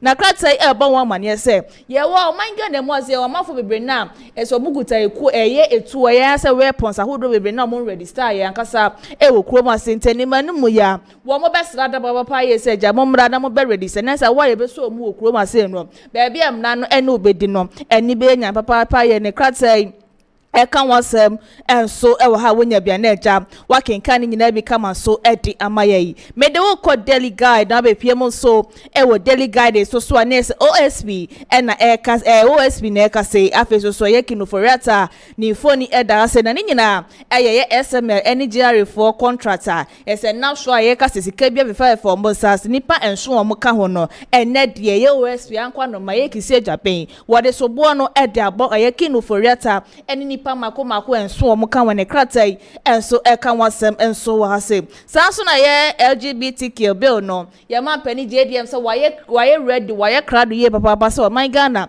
say ye parliament house for to me pass out waye ready so wode ne nsa ebe sha ase ede amaye kratai eka wasem enso wo kratafa etoso miensa enso daily guide mu na oba na ase so anes of anko eye abranti eseja wakotwe ne yire ede besi abonti bon hu nekeda wode aba esi ni shoti said onu a wochira na de wo classroom na hai so wo hu odin adin na ofanko buku menkwa nkokun de so ode ne yiri si wonu bo naked e bo ne papa pene krata e ba wa manesa police for ensat makwa koso ni mu akrata daily guide e ba wa mane enso e wo ha wonya bia na eja wakenka ni nyina so ede amaite na no pay ensema daily guy ede baye no na makenka ni nyina bi kama so ede amaye na oba na siase so na Asante regional minister ni foni ede ha sei na wo chrem ka se amafo bebre na ede ni omonsa cheche no so se galamsia ati se ewo kroma se Ghana fo ye mampani jedi en hye ye boso obehwe na eja watima blade nyina se ede amaye o man Ghana mu ase no amafo bebre na ka se wo no ode ne wo frofro sa galamsia so wo my Ghana mu ase na na krata daily analyst ebo ho amane se enya de no kura de biara da enya de ode no frefro ye galamse bia e wo kroma se ne daily analyst ebo ho amane enso e wo ha na foni eda se na nima ye mobom to se wo ka kire Ghana fo nyina se ne kudu bia enim se wo de ne ho e frefro galamse bia mu e wo kroma se oba ne nchemu wase so anese ye mampani JDM ni phone eda ase ni nyina ye LGBTQ wa wase esi ano se parliament house e pass out wa ye ready so wode ne nsa e be sha se sanso na kino foriata so esi ano ye ankwa no ma ye kisi Japan esi ano wode so bo no wode atabo ne de atu ni tiri so pa ya eche bia court be sha se edu o masema ne krata ni phone eda ha wode ne nsa esum na no ma krata daily analysis so e ba wo mane enso e wa ha wonya bia na eja wakobusu no akenkane nyina bi kama so edi amaye yegusua ewo daily analyst wonum na wo be piemo ewo asiase soso anese klasa yi ebo ho amane se eye Gideon Belko awono na ye MP4 eye Tano North na wo kire mu kase eye 2026 budget se eye MPP and this amanukuo na ye ato is force mbegina mpinsie so ekekan ye no as a 50% bia na ye na no ada 2025 project bi na se wo mo entmenyu na nko munini se nkeja enka wo bekinkan sa project ni nyina no ko de be shape se de be ya enka afi no enko awie na nka sa project ni nyina no yetimi ayenenso wantimi anya sa de ne kratai enso ebo ho amane enso ewo ha wonya bia na eja wakenkan nyina bi kama so ede amaite na no pay ensema daily analysis so ede ebaye enso eno no mede ko the new trust na obepie mu so the new trust na say parliament for o ma approve 10 million tax bi a India for money India for assign ye no na wo ba na soro ase so a na say minority for no wo mo bu afu ye papa wo ma pile e wo krata fa to so mienu abra omo kiremu ekase sa tax ne de enya don beje atum nya no ma de achimu china emo nkurasa mo na mo ye minority wo ye parliamental na se ma de atum kura na wo mo do makoma mu pa de ena de mo beje de atum ne krata yi eka wasem enso wo ha wonya bia na eja wakenka the new trust so de amai wo the new trust ne mo ena eja krata yi ebo won mane se kisi eja ben wo se na dwuma ye se wo di pass wo sp na nya no na wo di no wo kroma se tani mani mu ano ye money gallery papa kasa every ni position a woman e kratai enso eka wasem enso e wase a wonya bia no wakenka ne nyina bi kama so de amaye na hwehwemu enso so amaye hu se na wokopie mu galapse site ahodo bebre na wokroma se ya akuafo bebre na edwedwe nnuaba ye di no abonten so wo honom na krata the new trust ebo ho mane se ade a enya kura because chemicals a wo mo difference wo mo difference ase no edi to gold no emboa ni padwe to mo besra se mo amfuofuo anase mo kua mo yakua wo ba bia mo to galamse site no ka mo bejai na afi so mo de desrede to ye man pani anim se eni mani mo ya galamse no on hwe na eja won bre na se fam go se yensuo ne yensa se ese yenya ni so ye ba bedidi akwa eni padwem so no wu ni ye ba be wu no kuro mase ana and created the new trust kan wasem so ha so na anti LGBTQ wa ya man pani JDM kiremu ka kire Ghana fo nyina se ne parliament house pass out no wa ye ready wa ye crowd ye baba se wo de nsa be sha ase ne eja wa sign ne da ma se nya dia sa gay ni lesbian lele no be koso ankasa wo kroma se ne created the new trust so kan wasem so ha mama for the new publisher fa ento so na be piem so the new publisher ne sa sama man pani JDM kafa ya anti-gay ho no wasi esia no se parliament house pass out wa ready so de ne sabesha secretary kan wasem so ase Nyankopon bo 31 January 2026 na ye MPP amanuko no edrom kwa kromoti no kwa kwato aba do betu franka na nkasa de ama MPP amanuko yenye nim se Canada in Japan bra champon Dr. Baobia no mo abikika wo nyino mo ye ready papa ye say campaign mo ye no delegate dom kwa kromoti be kwa kwato aba de ama nene wo kopie mu wo MPP amanuko ma de cha de sebia ne asemfoforo no na asori de afiri wonom de aba brochirefo na so mo amono ne no wa bobu afuye papa ni nyina ye proxy vote ya ekoso won mo senya ade a wo mo beti ase ne ate ase kira ne kratai kan wase mo wase so mo po be ba so bo se senya ade be ba so ba me de kame koye de anka janko mo yi difri ko se kame akoye se wo be so mo fa sa kwan ne so de favor ni pa bi wo kuro ma se ne kratai the new publisher kan wasem se ya brochirefo delegate no wo mo bu afuye papa ne kratai kan wasem enso ha abrante wo fanko ese jawachi ne yiri esi abonte ode ne nofo tabraba egu so ese wode abasi ni so a wo bonti se de wanya no ne yemu ba wo bono no ne kratai ebo ma ne yese yatimi akwa kine wo de new publisher kratai eba ho amane enso ewa ase ewo daily gist musoso na so be piemo ewo kratai eni musoso na se kino foriata eni crofo enso a ese an ya chi wom ne we de edomofo ni aba beto kratai nim kama kratai kan wasem enso ewo ha se sanso na ye MPP amanuko de bia da parliamentary primaries eba be koso ye proxy vote won sensem ne so kratai sanso kan wasem enso ewo ha se sanso na ye anti BTK man penny JD magia tum se Nyankopon bo na se parliament house wo mo pass out no so are ready so ja wo de ne kokromoti no be sha ase no kratai enso kan wase enso ewa ha ma me for the custodian enfa sorry kratai ni na so na be pie mo so the custodian na se 2025 budget no na ye gideon be ko kire mu ka se 50% bia na ewom no na nka yesen ka bode 2026 budget ibe na nka ja komoda shem se project be na ho no ma wo mu entime nyen nka ja komo function na 2026 ni be ko awie ne keja yatimi aye ne nso o mantimi anye krata kan wasem enso wase APP amanuko de bia dade a chiense bia tokwa ekoso ne nyina Proxy voting no delegate no sensem no ene kratai enso eka wasem enso ewo ye the custodian na wonya bia na eja wato bo asa kenkan nyina bi kama so e dia might me for the custodian enso ren krata ni nyina so na ya se wa e fa dia kan nyina en fa beto so fa maye tiefo adane dan nyina no wa moje brete Kumasi online TV TV and our face of friends of Ken TV na ya se wa okay hana ATP masom nyankopon sha ye papa enso me ba won krata ni so wa pensen ni nyina mu ede amayen ebusia hana ATP ena motene nkana nchekwa mi communicators ebe babet na sineja ya hwehwe nkomo ede afa oh my Ghana ho this so tribal politics won sense ya dia kwesi kwaten a wono so ekasa ede ma Kennedy akompre ko hine Japan wakasa di afa ho se ya wonkrofo bi a wo mo ne de wo ma kasa di afa ho wo mo jese wo mo ne de tribal politics no wo ma ya jese e favor wo mo obi ama monti ama me kondeme na sema Kennedy akompre ko hine Japan kwa ko kan yen ono de wo kase boni biara enim in fact wo twetwe nkomo no e wo metro na metro TV e no kwotena ya wo ne Paul twetwe san nkomo we ya mehye so be ka me ho ne akọ na yakwa akotie ni nyina no abasisi a Kwesi Kwaten has joined me in the studio. Kwesi Kwaten is a lawyer and he speaks for Kennedy Ohine Japan.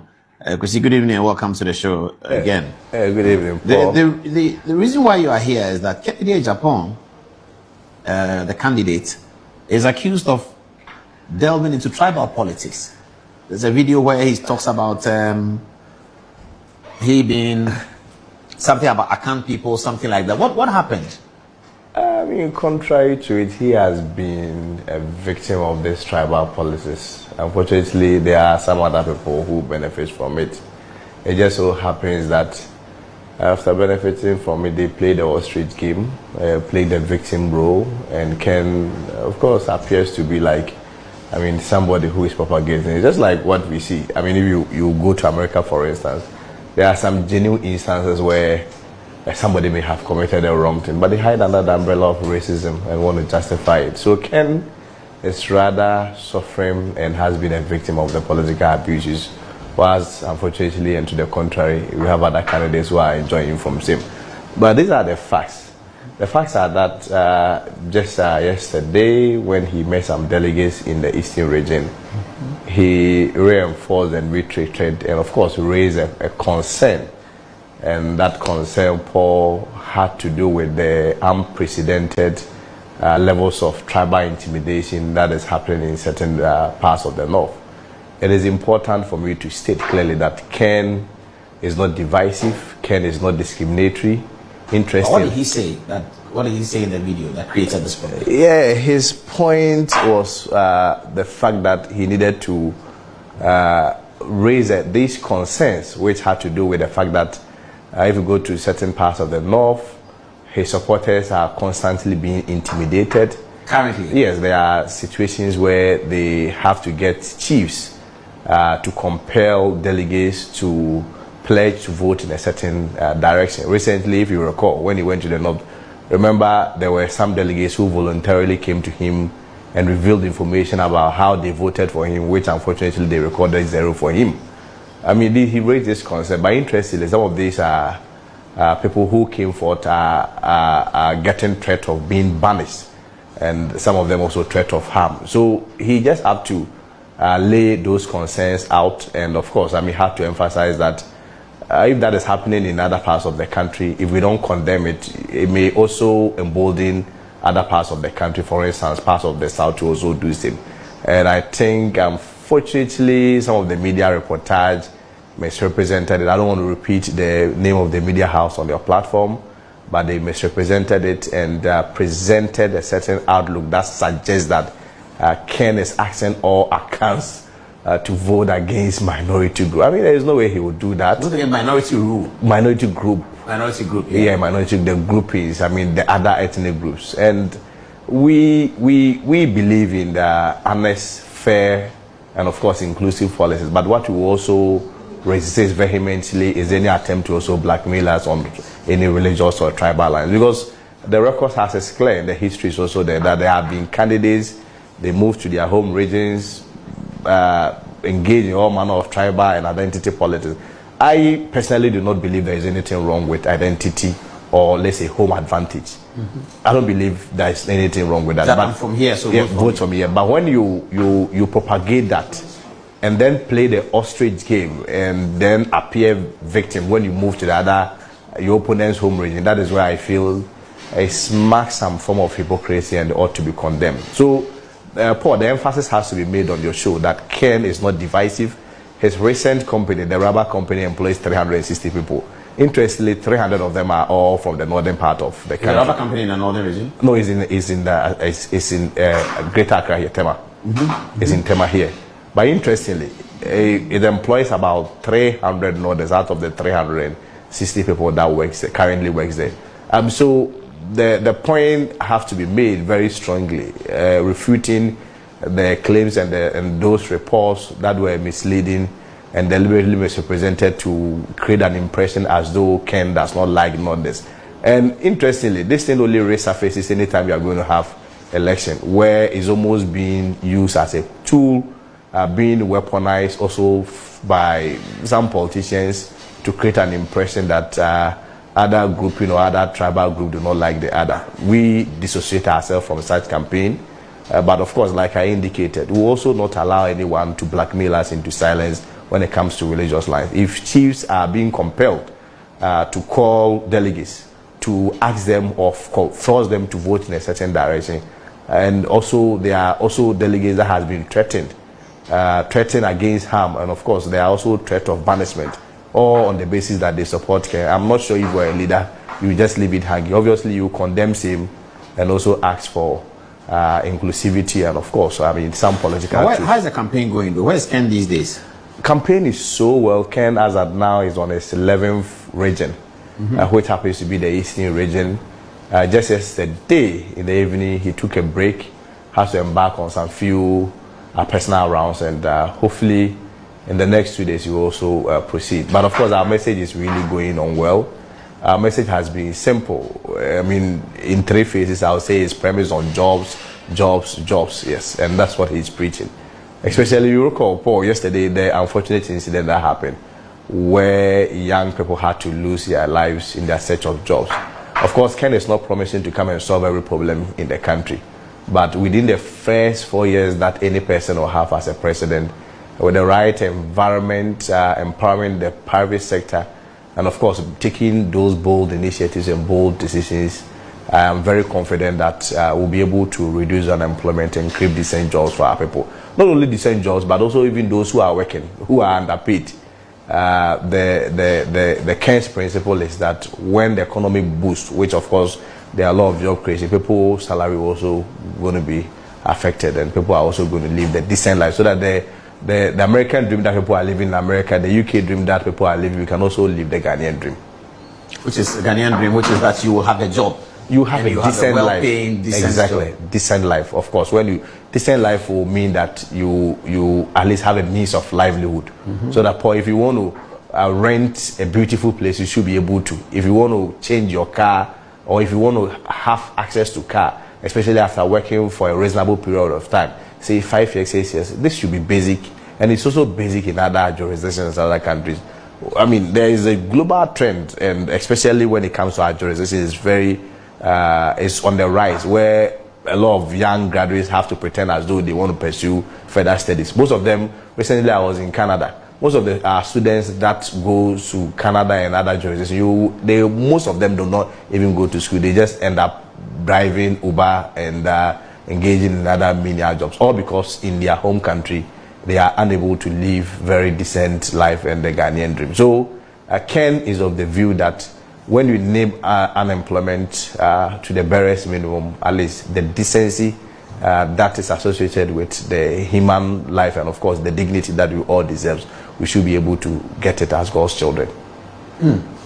That's interesting. There's a narrative that this MPP race may be too tight. Is it true? I beg to differ. Of course, I respect those views. For me, especially from where I'm coming from, is a feedback to us to ensure that we really work hard. But from how the grounds are and how the delegates are receiving our message, you realize that the delegates is about 1.16% of the entire general voter population, which is about 18 million, because the delegates is about 218,000. If you do the mathematics, you realize about 1.16%. So at the end of the day, the delegates also are listening to what the majority of Ghanaians are calling for. If you sit in trust, people are calling for Ken. If you enter the malls, Ken. They say it in a very simple language, especially in the markets. More they can buy a better. So I have the impression, I have the conviction that this message is really sinking to the delegates. That yes, all the other candidates are capable. They are all, very great and nice gentlemen. But within the exigency of the moment, the timing, people are saying that more they can buy a better. And for me, that gives him the added advantage, that credibility, that trust. It's not only about marketability, but it's also an aggregation of marketability and visibility. You know, marketability may just be, marketability will have to be acceptability, and visibility will have to be presence. In the case of Ken, maybe unlike all other candidates, Ken is both marketable and visible. And for me, it gives him an advantage, that presence of visibility. And of course, that aspect where a lot of Ghanaians trust him, they place value on him, that Ken is honest, Ken is bold, Ken is patriotic, Ken is somebody who will not tolerate A, B, C, D. Especially at a time like where we believe that most of our challenges has always been issues of discipline. We will need that leader who can make strong decisions. I believe strongly that Ken has another advantage. I don't see it as a tight race.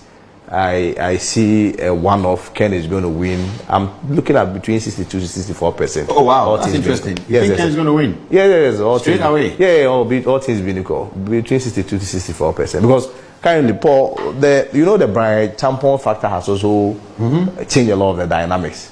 Yeah. Where, of course, I wouldn't pretend that he's also not maybe snatching some of Ken's supporters, but out of every 10 people that goes to Brian Champo's camp, chances are that 9 of them are from the Dr. Baumia's camp. So he's really changed the dynamics, coupled with the fact that delegates believe that we need to present somebody who Ghanaians want and are ready to vote for. It gives him some added advantage. So I'm very confident that Ken will emerge victorious.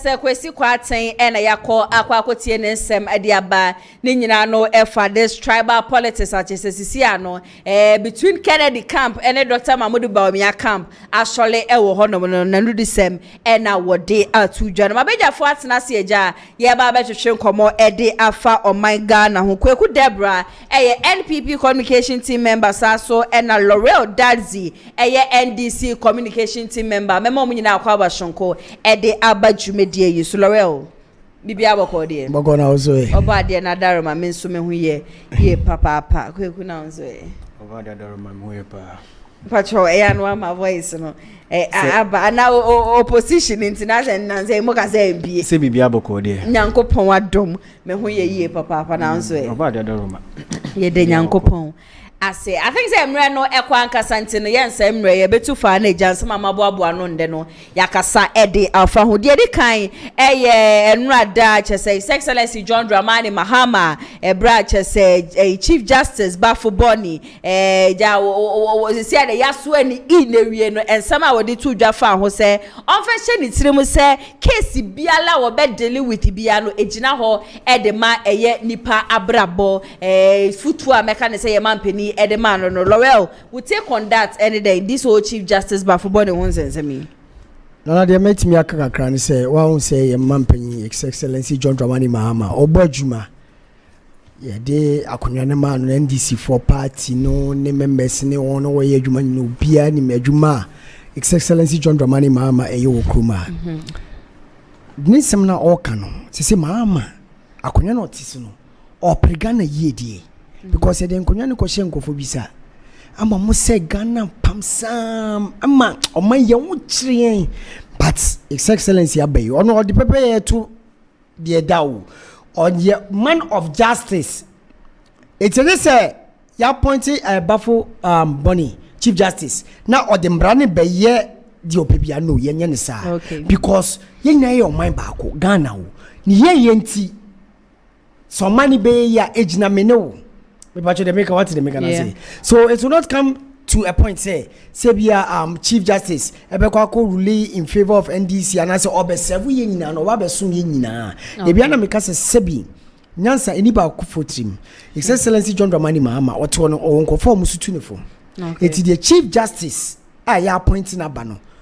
Adwuma no baba en oba be ya mo my Ghana o me say oba ya ma NDC fo. There be it em to enkofo bitrim. It is the John Dramani Mahama kan say Chief Justice bana obano ombesum ye nyina ono kra na se waka so won comment na na nenam social media and say so wo na bam amfo so your party member na so do betina kunyan so if you go astray to the rules now emrani no undi when your friends so oman panyini papa enye enkofo bi dia ye hu ye aketa she say koso project dreams che kra no Excellency former President Nana Adanko Akufo-Addo on the mental videos undi na tamimi ni panyini bi atem na dwuma be boy sana wadasna ni na we de egu abonten sika manfo de di wo kroma no yakoka Ghana for my nen e mayenka President Excellency John Dramani Mahama de oti akonya izum on de osepepe no oye de ope anything o appoint Chief Justice obetimi aye de aye adwuma no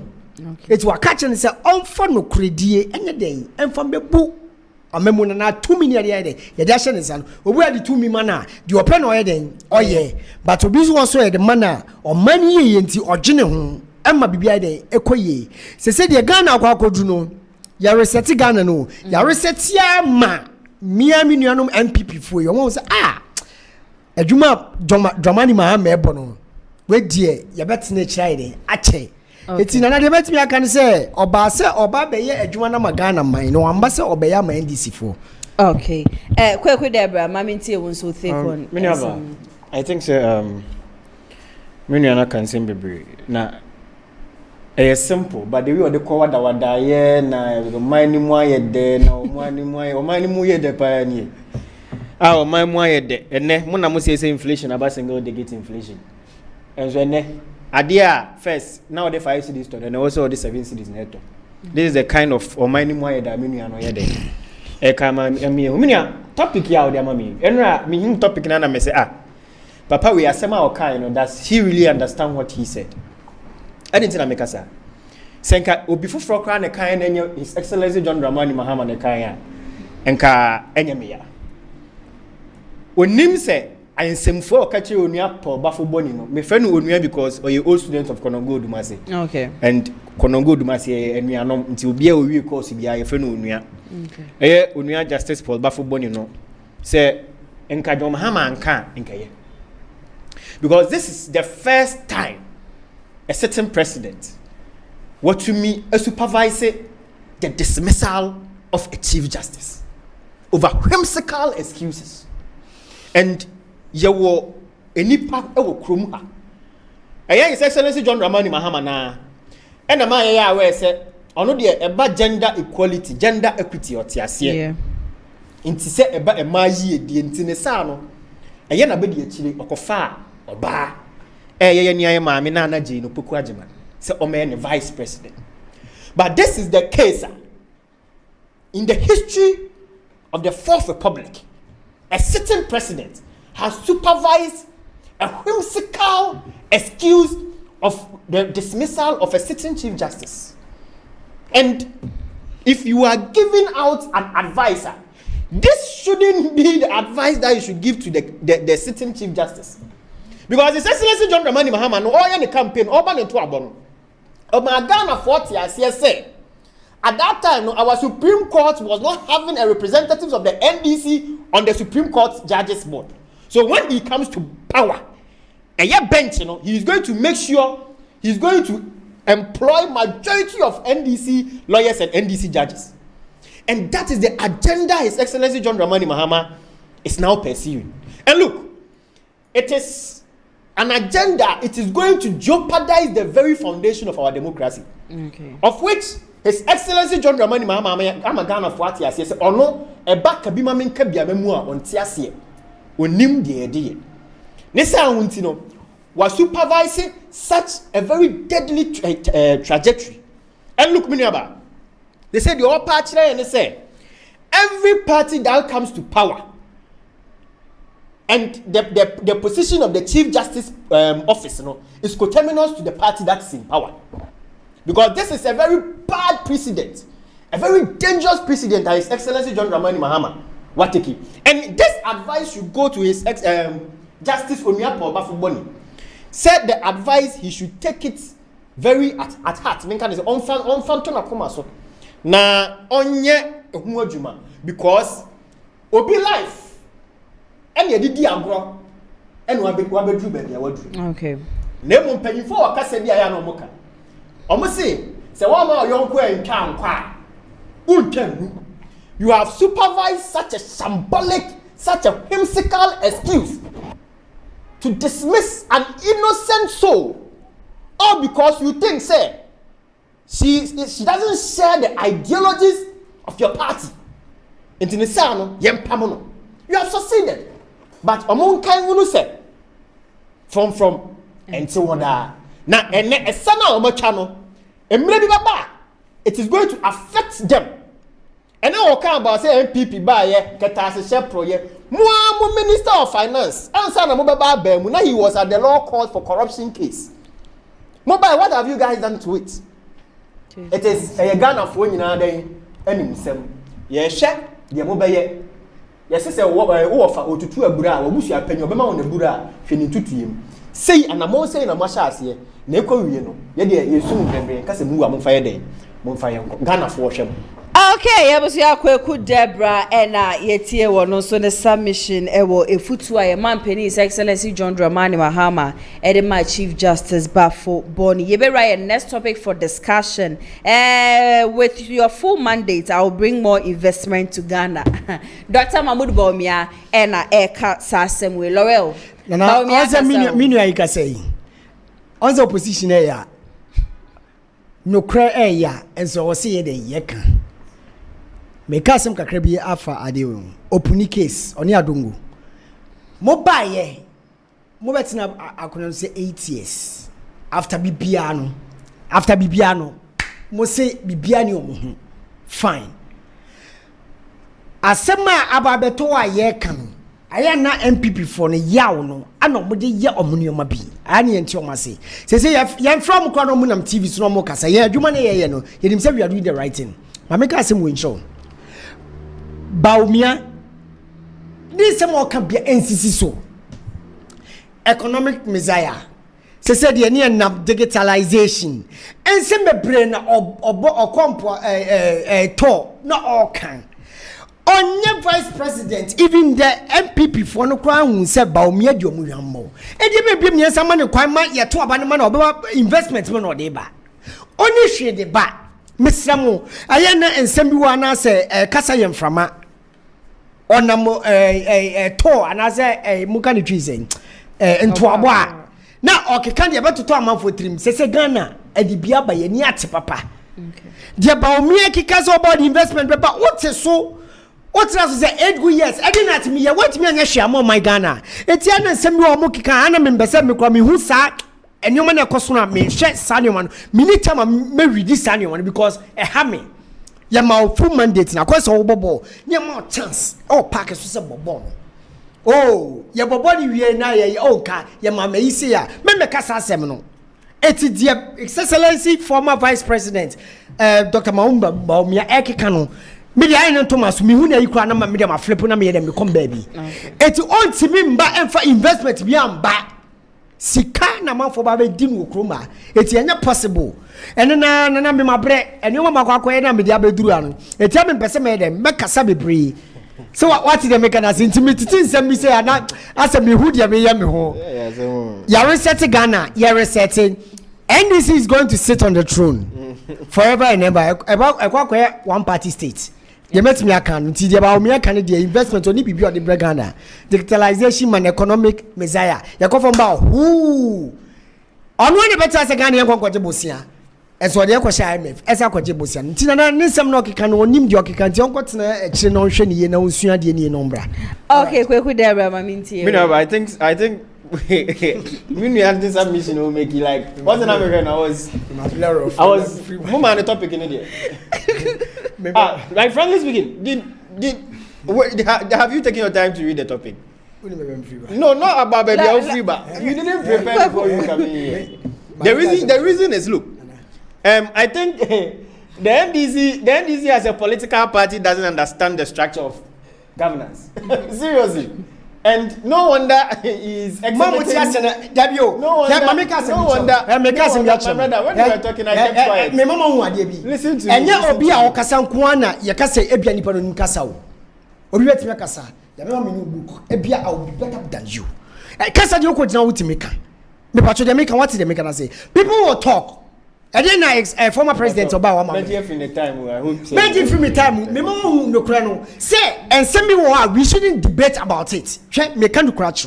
Mama ko jina. You know. Mama ko. Mama ko. You me say where we are the punch line many points in the air. There be make for my media. Me fans and I will bet na say me catch all say each and every one time say and I me by me can there. Me come media me patch all. Wada ma can there. Me patch all can there me say. Yanko. Kogu can there. Me yanko can there. These are now the things. Propaganda nem fa. Some of us have been in this game for quite some time now, so these things are not new to us. In the normal, say, or yes, sir. You see, you asked a simple question. Said Dr. Bawumia we should give him the chance to, send Ghana to a different level. Yeah. Look, say Dr. Bawumia, he's saying it in a full mandate. Say, and he's not making empty political poetry. Yeah. Because opinion bia waye bia maye hupe. Sure. He is a leader who believes in systems. You can say systems. Investors answer na said investors ebe from no ne ade omusika aba be share economy bi ni mu no. Just omo say dey oman no mo wo kwan a mo fa so ye den eye mo niema. His Excellency Dr. Bawumia has proven time without number. Say this one no, my yeah, brother me is doing too, is me very, too. very bad, frankly speaking. Me too. His Excellency Dr. Mahmoud Bawumia has proven time without number. Say, what's a digitized economy? I say, he understands the modernity in governance. You get it? Look, this is the same person. He championed the Ghana card, the production and the distribution of the Ghana card system. And look, on mind biya, on mind for omuni identity biya. On mind, you are doing things in a haste. You are doing things out of vacuum. And this is somebody who believe say before say economy be able to pound. And what say a near my buama economy to pound. Yes, you get it? Yeah. Your friend is saying the home address system. And then can answer now be cool be feel no just yaka say ne mudru ha lotto kiosk bi sia bi sa me say wo kwa so masifi and one say wo ba share Google address. Yeah. Then the place that you are going it will show. Sure. That shows say on mine you are ready to do something for the economy to improve. You get it? Yeah. Look, anya bi ni nkukon keten anya bi ni 24-hour economy, 24-hour economy no. They couldn't even explain to Ghanaians what they were coming to do, what they would do to even make it sustainable. Sure. And now it's omo year budget no mo di ashame. 2025 budget mo di shame, 2026 budget the same thing mo sa di ashame. And that is a government that ultimately say onim she about government. And my brother was talking about Dr. Bawumia Babemu 8 years. How can you tell me this? So currently are you trying to tell me say Nana Jeno Pokwajima is in control of the economy? Mm-hmm. That means you yourself, you don't even understand. I say, economic pastor. Please. Oh, it's here for Ghana, Mano. L'Oreal. Look, if we are to go this tangent. Like, Okasa, me so me time in entire entertaining. And I make us say, of course, yes, Anna, me chain. Yeah, you sound in the free mountain. Yes, I am. That's fine. So the issue is His Excellency Dr. Mahmoud Bawumia. Onuna, Okasema, Okasa Obeja. And then I am working at the health sector. It got to a time. Snake vaccine. So what will be our home? And son ye benya vaccine. Edia was any pan. And a snake venom mechanism anti snake dia was any pan. Near bread. And they due to zip line. And this is for opposition. Omo current minister for communication, right? Sam George was criticizing this drone delivery for medical product system. But and I say you video be. I will call you. the thing operates no ojino na fe the obon insem. Look, the fact that we are doing politics doesn't mean say whatever thing that is going to benefit the country we should criticize. Against it. Look, me and say NDC ba na me ka say ebi ade o maye no omo ye ade bi na be bo o man na me metena ha enka say ebi am be politics intino. I have to criticize it, I have to bastardize it, I have to make a fool out of it. No, that is not how you teach your mind. And yes, how quite so you fast teach your mind. And it's all better now. Now that's an idea. Look, you are doing simplistic politics. That is not how we do politics. And the next time, no say if you want to attack an issue, attack it from the angle of what the pros and cons. Asema papa yakan on to me saint na me si on to me e bia asema papa yakan obetumi aye denti saint na obetumi aye me de me kwaku da bra meti ha minim his excellency Dr. Mahmoud Bawumia, the track record of Dr. Mahmoud Bawumia, his agenda that he has championed when MPP was in power as a vice president no any ebini sa drone delivery system, the Ghana card addressing system, and even mobile money interoperability. This is somebody who believed in a digitized economy. Uko USA, Uko Canada, Uko Australia, Uko Britain. These are the systems that they put in place. A boy and then no me and Yenya UK yebeko, Yenya USA yebeko, Yenya Canada yebeko. So if you try to bastardize everything that His Excellency John Dramani Mahama, Oba no Oba Pro, our car say Oba nursing training allowance, Oba continue to ya. About automatic posting system no sade ba no. It was something that we said no.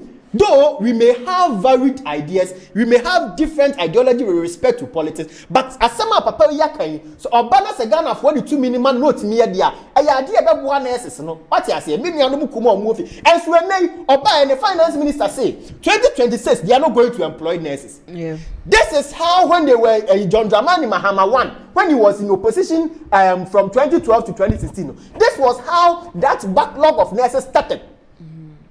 You created that problem. Akufo-Addo came and solved it. No, even Akufo-Addo couldn't solve it entirely. But the problem started from John Mahama 1. You get it? This is the problem you created. Akufo-Addo came trying to solve some of the problem. And now you are saying that 2026 you are not going to employ nurses. That means 2027 you are going to employ. Do you know the number of batches of nurses in the house?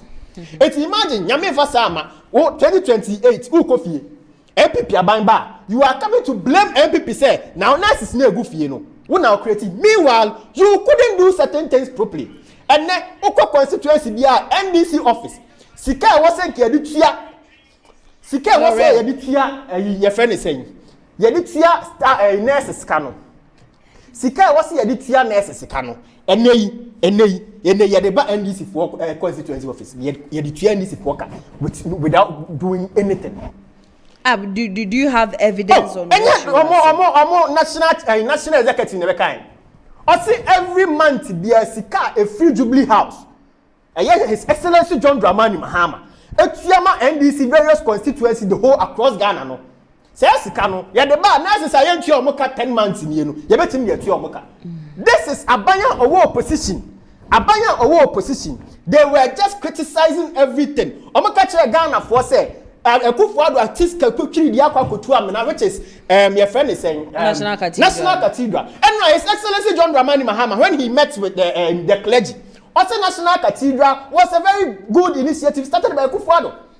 And something when you were in opposition, you were criticizing. So should we be criticizing anything? It's my mother. When you get the opportunity to come and sit here to educate Ghanaians, Yanche Ghana for the Amanofo, Omo policies, Omode Baneba Ghana for just say the politics for the sake of politics. Okay, Kweku Debra, Meda was ye papa. Me pese ka me bo ba omia anu asem me onu anasem waye fonso but nipa on say Africans. Laurel. Bibini panic cry. Laurel, I am the host for the program. Laurel, I am the host for the program. Respect my viewers. Want me met Nahanum say yeah the time and a year Juma. Now at least I'm definitely going to give you time. I'm going to give you time. Now waka bibi, but if you try to disrespect my viewers, I am not sure some man entertain this man. before you sat down, make catch yourself the time na age. I gave you time 5 good minutes. Say, faka the opa say okay nyina. You told me say wa bread na baby awakwa ne nam ne ade nyina. Until at the end of the day, ni say nipa ni making a submission na wo bo remu sana. Who affected me nkrofo a wo mo jebre. Esai wo ma da je wo ma to bando e dey show me program ni please. Kindly accord my viewers some respect. Why? MC I be write a third topic for discussion mo. The third topic tribal politics. Tribal politics ye be say eneno ade a chese etumi eboa and as tribal politics ade a emwa. Laura ma mintie o take on that. Answer na me kono ya say show ni na ye it's not can be say me board you be me brighty but I say me viewers share. No, listen, I don't have any, but you have to signal me. Okay. I want to say something. I'm definitely going to give you problem about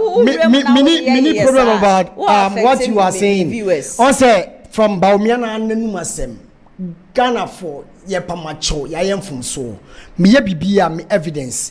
Nam kame boss audio no kind me jai. Me boss audio no. It is said no crow na ase yempese ye beka nipa na onwa ayam from so na begina simpie so akase Ghana for mo fan chen ye pamacho yayam from so ye ntie masema fine the person na wa be pa acho no onu anim se wa nye adekwa se oyeden oye no se meka so obetie de me meka na eti se bia me bra yi abetena se na o kan bibi se e bia ba o me be se ye fra bibi adansi krum me betena fidie so de bia me ka cho said 4 years and Nado buy or yen a Juman, me could be bia me can be quite TV. I am because Nado be bo or ye Juman. But in the next 4 years now, 1 year adiano. Yen say adiana de uncle ye. The same thing implies to dear Dr. Mahmoud Baumia Laurel. May attack now, Debbie. Never question this one. Debbie, never question this one. The miniature all can. And some you are all can probability Baumia now 1 year. And you let buy. And you did he implement it? No, did you listen to his take? Me your kind no, but me mana say asemna ono all kano. Nipa na onwa ekotu franka ma o mine no. Zipline ba omi aye you get na ye juma. Oh, Zipline so did you see him or did you hear him mention anything about? He is talking about the things about omi aye. The topic me mau topic. The topic they tell you the a day before and sana beba is for you to rehearse on the topic. You make your submission. No. It's favoritism. It is not about favoritism. Me obi and one ma oba me show so bet me atana hono maka say I favor one side. Me people even think say me favor NDC. No, it's not about that. Before. But baby, it is something that me win Nana asema me pese me nua hu no on se eche no ba be dane enu tie ma me so me kan sa asem no Laura me the time na ye adwuma no let's go to the next topic now what's the next topic na here tribal politics eboa anasa eboa okay tribal politics in a way I work no like in Ghana no yani afa bibi say tribalism me too quite sabuchi no but me who those kind of bibi say ni say I met a lot of people. Me will be free other country, me will be free other country. Yen be share ye nipa baako. Me kan ba be si asem so. Nana ti asem na me kan me start film bia me ba be kan abesi asem so. Tribal politics amoka no okroma no. Ade bia emboa oman Ghana. They make what they make na say. Okay. They make asem ansa na obekire akora say obekire na de no. Ese we starting free and akora be kasa no you have to start from ABCD. So when I'm making my suggestion no. Don't think say ebia the person is not making sense but ebia wo bet na no obia ni na adwena na obia ni the conscience because ebia the bra you can free no ebesi asem so so when someone started ebia obi kan sama memo obi hu say ebia like nipa ne suggestion no making doesn't make sense I don't so salvation no ade na ye ana make one thing a kire asem bia obia ni sibre me de ade kire me de ade bia no me bia me free ban my bread if I'm making my suggestion now also ne me ko adwene ko ne nipa ba konko na e eti program na o den o show TV no wait are you now talking about the topic about the tribal politics or you are saying the me can no me can ba be si asem so say about tribal politics na ye wa na wayen okay yenye nipa baako ya make what the make na say we see me for santimem we see me free bunu we see me free ya nipa baako about tribalism ya hu to aboa medem MPP 4 year example we ko na simpie so a okan we kan we see to we free ya we see me free akamam we see me free say eti okoto aba to me no wayen yenye yen kan ya wumbom as nipa baako ya ade baako teamwork is the most important thing. Ese didi juma. They make what they make and I say. So papa mu base we free. E to da na bia me fan se me ya santini anase me fantini. Na bia se bi ni otie e bia o free or votarian ni. Na bia me hu betimi aka because of said tribalism ni no entimi den. Entimi moayen. But na entimi kan ye bomba ko. Say ye penokra ye ne atu anamo a it is going to what help us together with what we stand. Okay. Nana they make what they make and say. It is about tribal politics no menya den me ne omonya adwen say e bi obi kwako gina we eche na obi kwako gina we echi se bi e buy ni bringa ye one people me tie history no ne say His Excellency former president Awenyan baby call Jerry John Rawlings onye asantini na on free emamu am ka say na NDC e votarian kwa but no now NDC is everywhere ye ni papa so what you say into about tribal politics now we see me gina no any den emwayen it me bet me ka just say so together we what we stand and what we build. That's why Americans say that in God what we trust. When we can say in God we trust now mu gina ade ba kuma gold oil diamond what their resources that they are having over there it almost come with omoye omai bako enti about tribal politics na di yimu ba no and I say me the me omonya adwen we have to be together. Okay Kweku Mami Ntewe your take on this whole tribal politics 5 minutes maybe na 5 minutes which is 3:49 so I'll be closing around 3:55. I'm just flabbergasted by Mimiano the way and manner the tangential way that he's communicating but all the same I'll pardon him for that. Nana, currently Ghana we are being ruled by a party that has over the years benefited from tribal politics, which is the NDC. They have historically benefited and weaponized tribal sentiment. Look, the NDC survives on tribal politics to the extent that currently all the various institutions the level of tribalism going on there is sickening. Look, and can mind ye FFN FSE I mean different tribes coming together to form a nation no careful.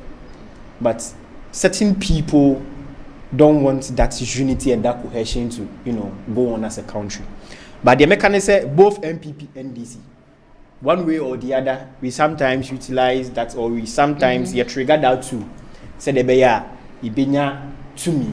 But this current government, they are the highest beneficiaries of tribalism in this country. You get it? Say Obekaya, Abranti beyond there, I didn't say Tamale, one of the northern regions on the MPO in 2016. Okoka Assembly in the constituent. I think Honorable Suhujini. I can't quote him verbatim, so I stand to be corrected. To be corrected because in Nipani Yanibia or Beyini Huan. Okase at that time, 2016 campaign. John Mahama is from us, so let's vote for him. It's normal because look, if somebody is coming from this part of our country, Ashanti region. Now he's in my side or he's on my side. Now me person the campaign man, now me woman man. That is what I would do. So tribal politics depends on your the current situation you find yourself. But you make it more or exhibiting on or money more clear. And money who say ebia that is one thing that was all doing. We are very careful because it's very dangerous. And unim aban we won why bibia manabro so to the extent say what that allegation it is alleged say even there are certain names of some of the institutions who say bia within cry say net here you be you free position and I it is alleged when this current government came into power. You get it from a certain tribe You get it? And now even the appointment, this current government, do you know, say, Mampong, Omuyi MC as a DC, there was an issue. Yeah. Sabreno, Nana, Yankopon Fanny Crazy, craft for Mokachums who were money mutia. Because untimi mami chrome, and someone what's the patron. So, times without number, the NDC has utilized and weaponized tribalism in this country when it comes to politics. But that is not the way to go. That is not the way to go. What is the way to go? The way to go is, look, I have friends around. Me na mfo nyina, ma fa nyina. Oni momo one guy, we not na. Adamu, we not na. Very intelligent guy. He's not an Asante. I am an Asante. Okay. So we should rather try to mine the intelligent ones from if that person doesn't qualify, I should just give it to him. No. Omo qualify no, irrespective of your race, irrespective of your color, irrespective of your tribe. You should be given the appointment. But what shall I buy remudia? Omo ye bibia magana for who say omo de tribalism no. Esan say that is their victory card in Intino. They just do it glaringly for everybody to know. Eti bi de meeting aka ne say ye ma wakonya say be di o man ni mu a. Enye bibia na say be wo say wo ka ana say oye e ma manfo hu say uye yi mu ana say oye bibi say. What let me patch on. Eti mintimi mblemu MPP, mintimi mblemu NDC. But omo a omo ye e ma ne dead pa. Okay, Kweku Meda was ye papa. In fact, Emreno Ekontino. Or last and final word, 1 minute. I think that Mechia the good people of MPP in Ashanti region. Okay. Na Machia Michael Oseibuatin Poop, the former of original organizer. Na Machia Nana Mampuma, the current Ashanti regional women organizer. Na Machia Jennifer for you are me Baba Kope. Na Machia, His Excellency Dr. Mahmoud Bawumia. Na Makachile to a Sia Henny to a Henny for say. Momayan fight His Excellency Dr. Mahmoud Bawumia. Enko. No, or walk and Swadi Huna say the party in the Ghana Senensa. Or the Ghana, a different level. Okay, Meda was say, L'Oreal also 1 minute to be up. NDC party members in Asqua constituency. And I'm a chair regional chairman. Nana Kwesi, yes, Sunday no. And vice Muna Yakwayebi, Amubomu Modempa, yeah. So Mode party na kusim pempen also. And I'm a chairman now for more Germany. Or Semela, Enere, or more Hanover. Yeah, Michomusina, Elibuati Munina, so Hanover, Germany. And you know. Okay. Why? Okay, Meda wasi ye papa. Ebusia yeah Kweku Deborah NPP communication team member so na Laurel Ajenim Daddy NDC communication team member nande meto ensa efre womo a womo be ka me ho aye twetwe enkomo edefa wo man Ghana ho. In fact comment section na se na nyasem keto amanfo ntiase na ntia me pon 4 o'clock ebisi mi mie phone na is me read comment ni ade but unfortunately emre ena me di ejuma trust me say nyame ya Thursday, no communicator. But I idea maybe phone lines no. Edia to me, in fact, Emilia will comment. Ready a door so ye papa. Yam pechina Thursday. Maybe a phone lines no. Ede atum. Now from next week, air console no. Yabaya no NPP because NPP about one ebe basu no. NPP Bawumia camp na ebi a Kennedy camp near no ma be dieshia na ye ne wo mo atwetwe nkomo Brian Champion camp and na say ebi a Kennedy camp or Brian Champion with Bawumia camp near no ma betina ha no na ye ne wo mo atwetwe nkomo from next week no trust me say sa pepepe e na ye be ye no dwuma kwa je senda wo so ma se ametumi e de dwuma de be so mo e Lionage Clinic GH me ba cha wo ye bema wo bema no aye ketoa wo de ne ye full stop wo de ne ye koma anasa wo de ne de we ni bo ba ni ma na just wa pepe de egu honom de a me ba cha me kan for Lionage for de ama ko hu wo mo na wo mo ma wundru a be twe bema na ba abonto wo mo ma wundru a je se wo gi na oba so na wo si wa gege game a oba na kasa no ebetumi etuche ede an de bia me kam se be ma de wo pese unya respect wo fie a wo sisimu e na kirebuo be ma wo be ma nya adwuma be ma we ni bo oba so anu apepe be ma wo de ne bo honum kitua bi oba ne de ko nenum kura na bibia amba de ye ka be ma wo ye be ma ma ye hya ase nto opono wa tamfo anim oba wo nso no fibroid e ya de atese e ha wo ye papa awo ho sansam e ye problem e de ba wo be pa choko ho lioness clinic GH yare biare wa ekita din bia wo man mu no e ya de atese wo mu wa nu adura wo metumi e de ama wo mu ye adwuma Mondays ekosi Saturdays anopa 8 am ekosi enwumre 6 pm a free consultation to will be memna frɛ wo mu a wunchie sike bia wan kran ya me pacho frɛ 0559658403 sa so na wo kumasi afrɛ wo mu 0558143438 na one wo mu entwetwe enkomo maminda production team ni nyina se hana ATP ono the newspaper review ne beso mo camera ene MC arenso kwadjos yaboa ne sanu adwuma na etweguru sa na executive producer so Mr Daniel yaboa Share woman most of Moje Breshe Jumedian from Kumasi Online TV, Thick TV, and our face to Friends of Ken TV, Monso, Nyankopo, Esha, Munina, Meso Mitine Gem, Eddie Jumedia Besso, Mumidi, and Nanayas, when Yamia Mechina exactly 2 p.m. Echo see 4 p.m. and I am in Mubedia Sham, see China, they may be a phone lines, no, Eddie, to Nama Mobasamo friend, met to me a fre Abajumedian. So for now, Macram, Yamia, do my best son, so stay safe.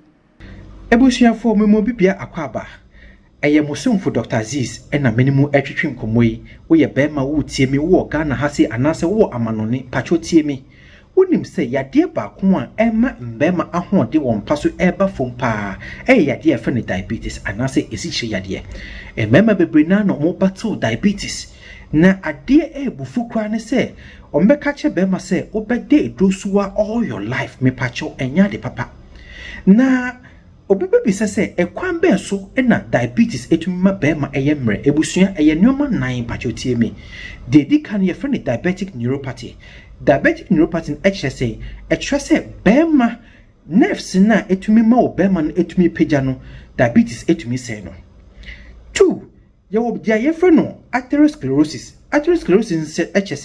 HSA be ma diabetes e block moja from flowing into your penis inti se moja betumi aboma o penis ne etumi pagya no entumi enye diabetes na ede eyesan deto so miensa diabetes etumi ma hormones na yefen testosterone no a emma bema esita no etumi eba fom ene yefen hormonal imbalance and the last thing amede beja mo say diabetes se wo diabetes a enuro na wo fa a yefen anti-diabetic drugs no ne side effect na esa so etwe ne ho ema ba ma eyemre e won paso ebusua wo go through any of this problem mpacho fa na ma ye good screen isu sisi ya na wo frame na ye ntwetwe nkomo ye hu ekwan ye befa so a ye be ma wo diabetes na aba form na yetumi asaso aboa na performance akosro na wa ye bema we sipi na we sita edase